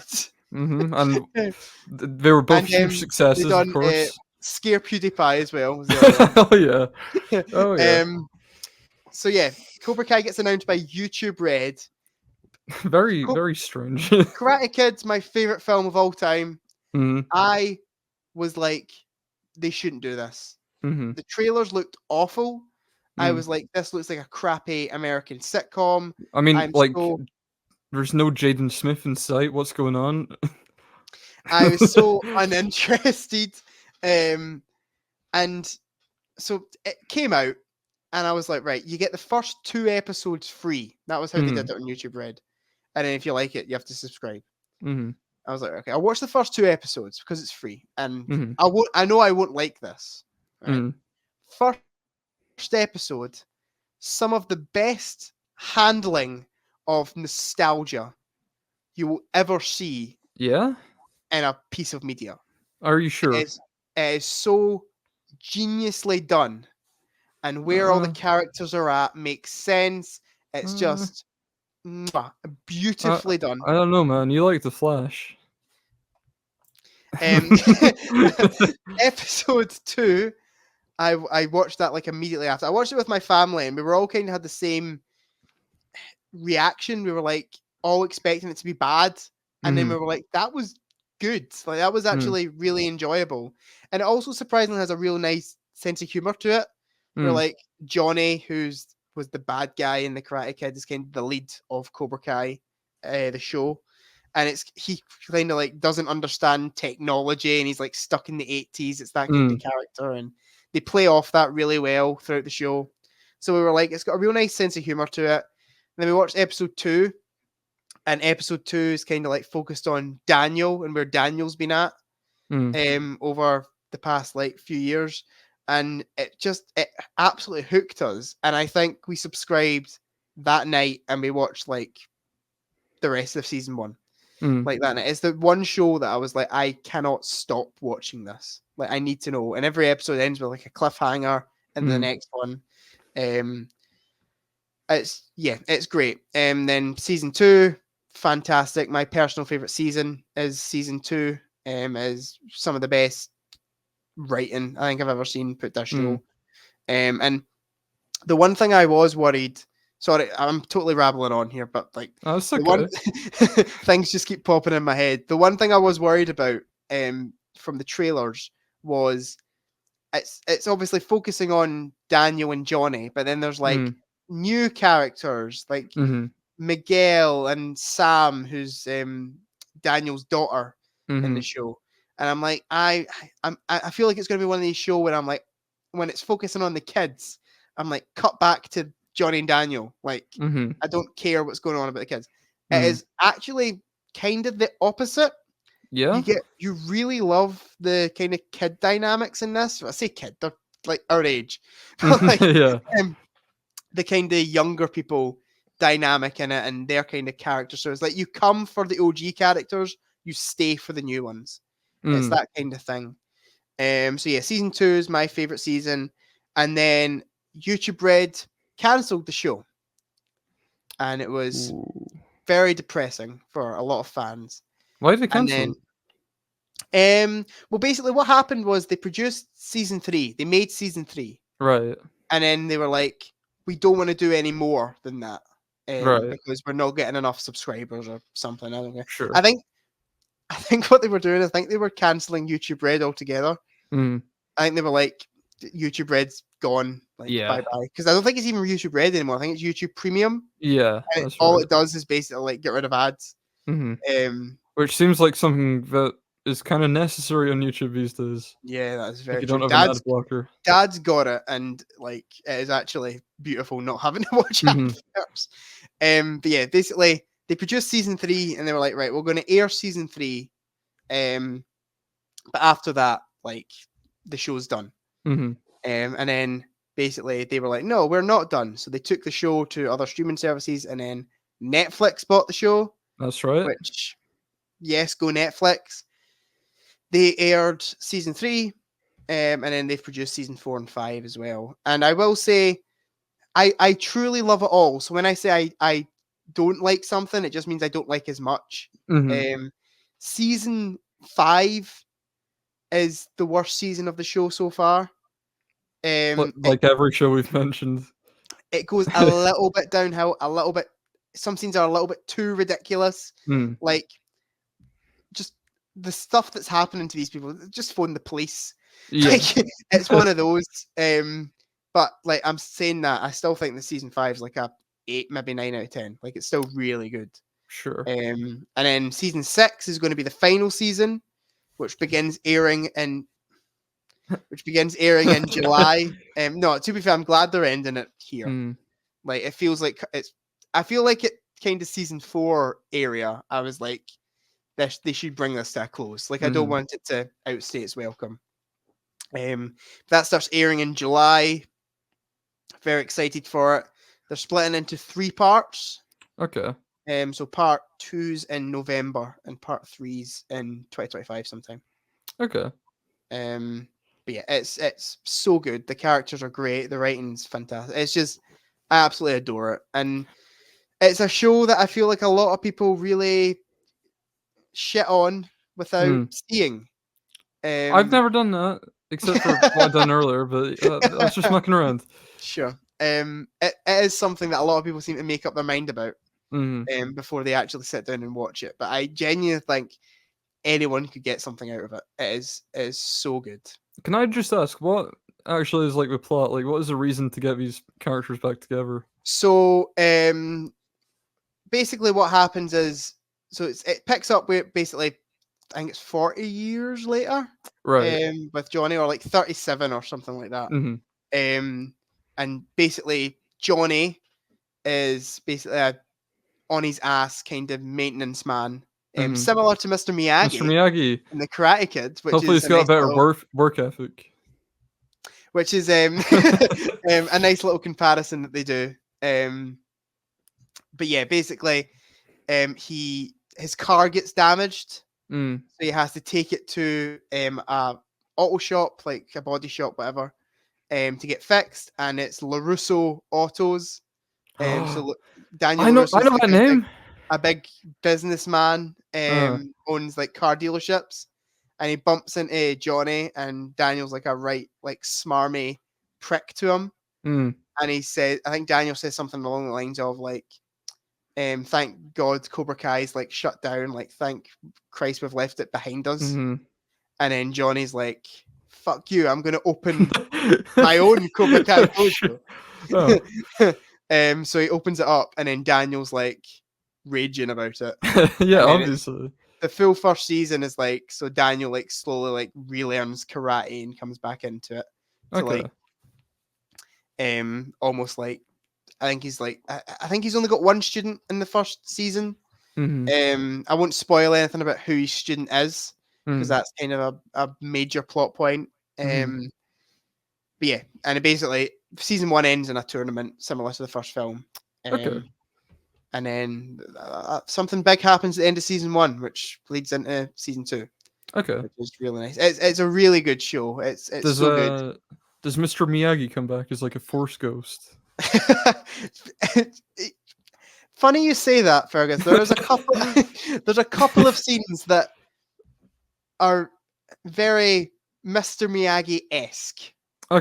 And pays tribute to him very well. There's a scene where he goes to visit his grave. Daniel goes to visit his grave, and that's a very beautifully written scene. And it takes a scene from The Karate Kid and kind of makes it make sense in Daniel's life now. Yeah, I think it's such a well-written show. So excited for season 6. The only reason it's number 2 is because there is a chance it goes downhill. Yeah. And I don't want to go like, I don't think it will ever, even if season 6 is bad, which I don't think it will be, I don't think it will leave the top 2. But yeah. Unless it Game of Thrones itself. You should really watch it, Fergus. Like, you should. Yeah, I will. I probably will. You need to. You need to watch the Karate Kid sequels first, though. Is the only thing. Oh God. Well, I really came to like Karate Kid because I always remember it being like an okay film, but I've really come to like it. So I guess I'll probably give it a go. Yeah, Karate Kid 2 is really good, and I like Karate Kid 3. I have a sweet spot for it. We'll see about that. You should watch them, like, genuinely, just to say you've seen them. They are okay. good. And 4's meh, but apparently there's a character from 4 coming into season 6. so you'll have to have watched the fourth film. So it's No, okay. The most important thing, Fergus, right, is the Jaden Smith movie is not canon in the Cobra Kai. Fantastic. However, Not they yet. are. He isn't. It isn't yet. However, they are Sony's. Did you hear about the new Karate Kid film that Sony are making with Ralph Macchio and Jackie Chan? And I'm like, that doesn't make sense because the creators of Cobra Kai have said it's not canon, but now Ralph Macchio's with Jackie Chan. I'm like, Sony kind of stuff for doing stuff like that. Like, they're doing it with Spider-Man now. They're doing it with Karate Kid. Like, leave us alone. Yeah, I seen recently Marvel tried to get Kang from the MCU to come into the last Spider-Verse film, but Sony were the ones to shut it down. Ironically, were they? Yeah, that's hilarious. Yeah, I'd love if there was a scene in Cobra Kai in like the 6th season where Doctor Strange portal opens up and out comes Jaden Smith. That'd be great. No, because you've said that now, it'll probably fucking happen. Can you imagine? Yeah, I'm not going to rabble on about it too much. It's I adore it. I think it's fantastic. Give us your number one, Fergus. All right, my number one choice. Very interested to hear. I feel like I've talked about this with you before. Okay. But not only my favorite anime of all time, out of like the 5 that I've seen, and my favorite show of all time. Yep. Is Cowboy Bebop. I've never heard this come out of your mouth before, Fergus. What? Have you heard of Cowboy Bebop? I've heard it being mentioned. I couldn't tell you a single thing about it. Okay. It's set in like the future. And it's basically about space bounty hunters. Okay. Is that still D yet? Nope. I don't even know. Mandalorian, the anime. Yes, and really good. Okay. Well, my first selling point to you would be there's only 26 episodes of it. Okay. 1 season, and that's it done. Getting interested. Every episode is kind of standalone in that there's a different villain of the week kind of thing that they go after, but there is an interconnecting story that comes together by the end. Okay, cool. It's got very dynamic characters. Yep. My favorite is probably Jet Black.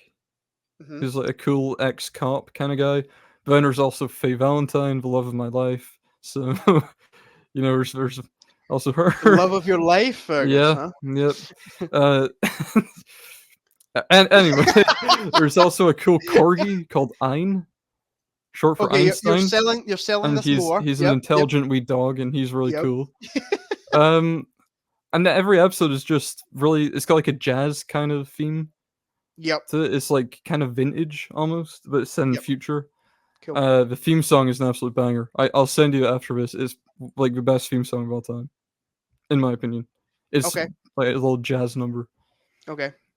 God, how else do I sell this? I have heard of it, but like, I'm just not an anime person, so it's never been like big on my to watch list. For sure, yeah, I understand that. It's a similar thing with Attack on Titan, where it's like it doesn't fall into the kind of anime tropes at all. There is one character that's kind of like that. It's called Edward or Ed. But she doesn't even come into it until later on. So that's by then you're used to the world, and it's not too weird to bring someone in at that point. Sure. But yeah, no, it's really brilliant. It's really well animated as well. Yeah. It's from 98, I think, 1998. But it still really holds up. Sure. I don't even know how else I can sell it. It's just an absolute classic versus some real emotion put into it. Yeah. I mean, like, as I said, I'm not a massive anime person. Like the style just kind of throws me a bit. But like, I'd watch it just because it's your favorite show. If that makes sense. Like, just to know what your favorite show is like. No, I was sure it was going to be Breaking Bad. It's very close. If it was live action show, if it was live action show, I'd go Breaking Bad. Okay, sure. But it's all on Netflix as well. I am so excited to get to our predictions for each other. Yeah, me too. I've got some absolute shit on there. I do think I will maybe check it out. Maybe. I would really recommend it. The fact that you've said it's 26 episodes, I'm like, there's not much to lose, I guess, even if I don't necessarily love it. Yeah, It's not like. Do you know what One Piece is? Yes, I've heard of that. It's not an anime show about pirates. That recently surpassed 1,000 episodes. I think that was a year ago. It surpassed 1,000 1,000. episodes. Yeah, and they're still making episodes now. What's the longest running show? Do you know? I don't know, but there's another anime, and I forget what it's called. It might be called like Gintama, Hmm. Gintama, some shit like that. I believe that's almost at 20,000 episodes, And which like is mental. proper like half an hour episodes. Yeah, like 20 minutes or so. Bro, I don't know how you even have enough story. Yeah, I know. I Like think that's it's yeah. insane. I don't know if it is that show, but I know there's one anime that's running for that long, and Yeah. I don't know how anyone could be bothered. I guess it would be like if you actually think about like EastEnders or Coronation Street or something. Yeah, sure, yeah, Probably be the longest running thing. But yeah, yeah, so did you say it's on Netflix? yeah. It's all on Netflix. Okay. It's not like an anime really. It's like it's adult, it's mature, Yeah. and it doesn't really look like an anime either, to be honest. Cowboy Bebop, did you say? I'm taking a note Yeah, of it just so I can add it to my list. 26 episodes. Oh, it's from the 90s. yeah, 98. They did a new one. What's the new one? Oh, that's the live action. We don't talk about it. Okay. That is also Netflix. Make sure you don't get confused. Yeah, got you. That is horrible. Nope, nope, no. So am I going to do my number one? Yeah, go for it. We've already spoke about it. Breaking Bad. Oh yeah. Breaking Bad's my favorite show of all time. Mm, Which I went into doing this list being like, right, Cobra Kai is my favorite show, mm, and then what's everything else? And then slowly I was like, you know what, Breaking Bad's just so perfect. mm-hmm, Like it is actually, when you think about it, I wouldn't change a single thing about mm-hmm, Breaking Bad, like one single thing.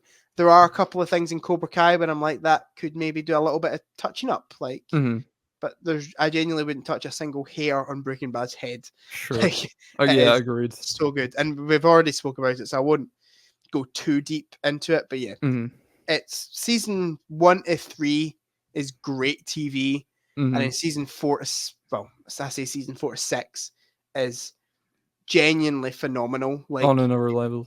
yeah, you can't stop watching it. Mm-hmm, Like, it's so addictive. mm-hmm.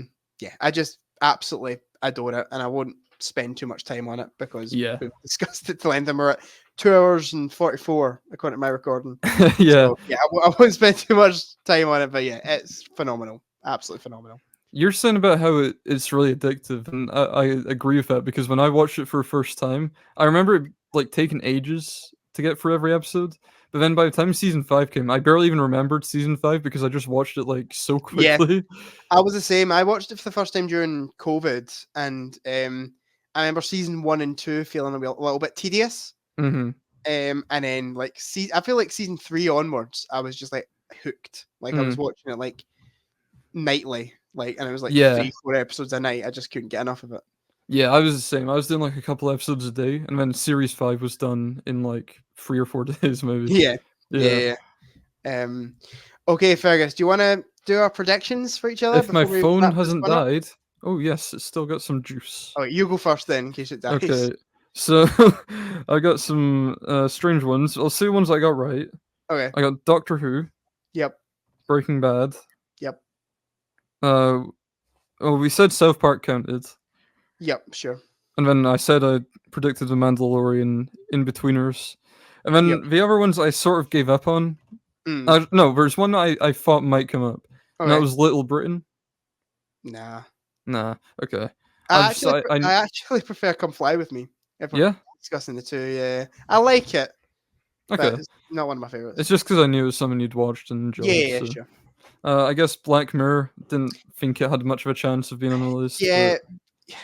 I thought Black Mirror for you too, but I think we maybe thought a similar thing, being like, it's a great show, we love it, but there's a lot of episodes that are dog shit. It's so inconsistent that way.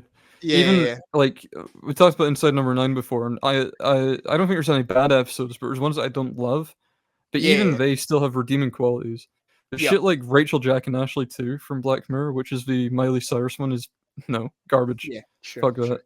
And then Yeah, at this point I gave up and I just listed shit I wasn't confident you'd even watched. I Yep. put Come Dine With Me. No. No, I didn't think there was much of a I've seen a few episodes of Come Dine With Me, but I wouldn't say it's my favorite show. Yeah, I mean, these last 3 are a bit of a long shot. So there's Yep. Come Dine With Me, In the Night Garden. Oh, yep. Yep. No, Yep. okay, and, Yep. finally, it's not even a TV show.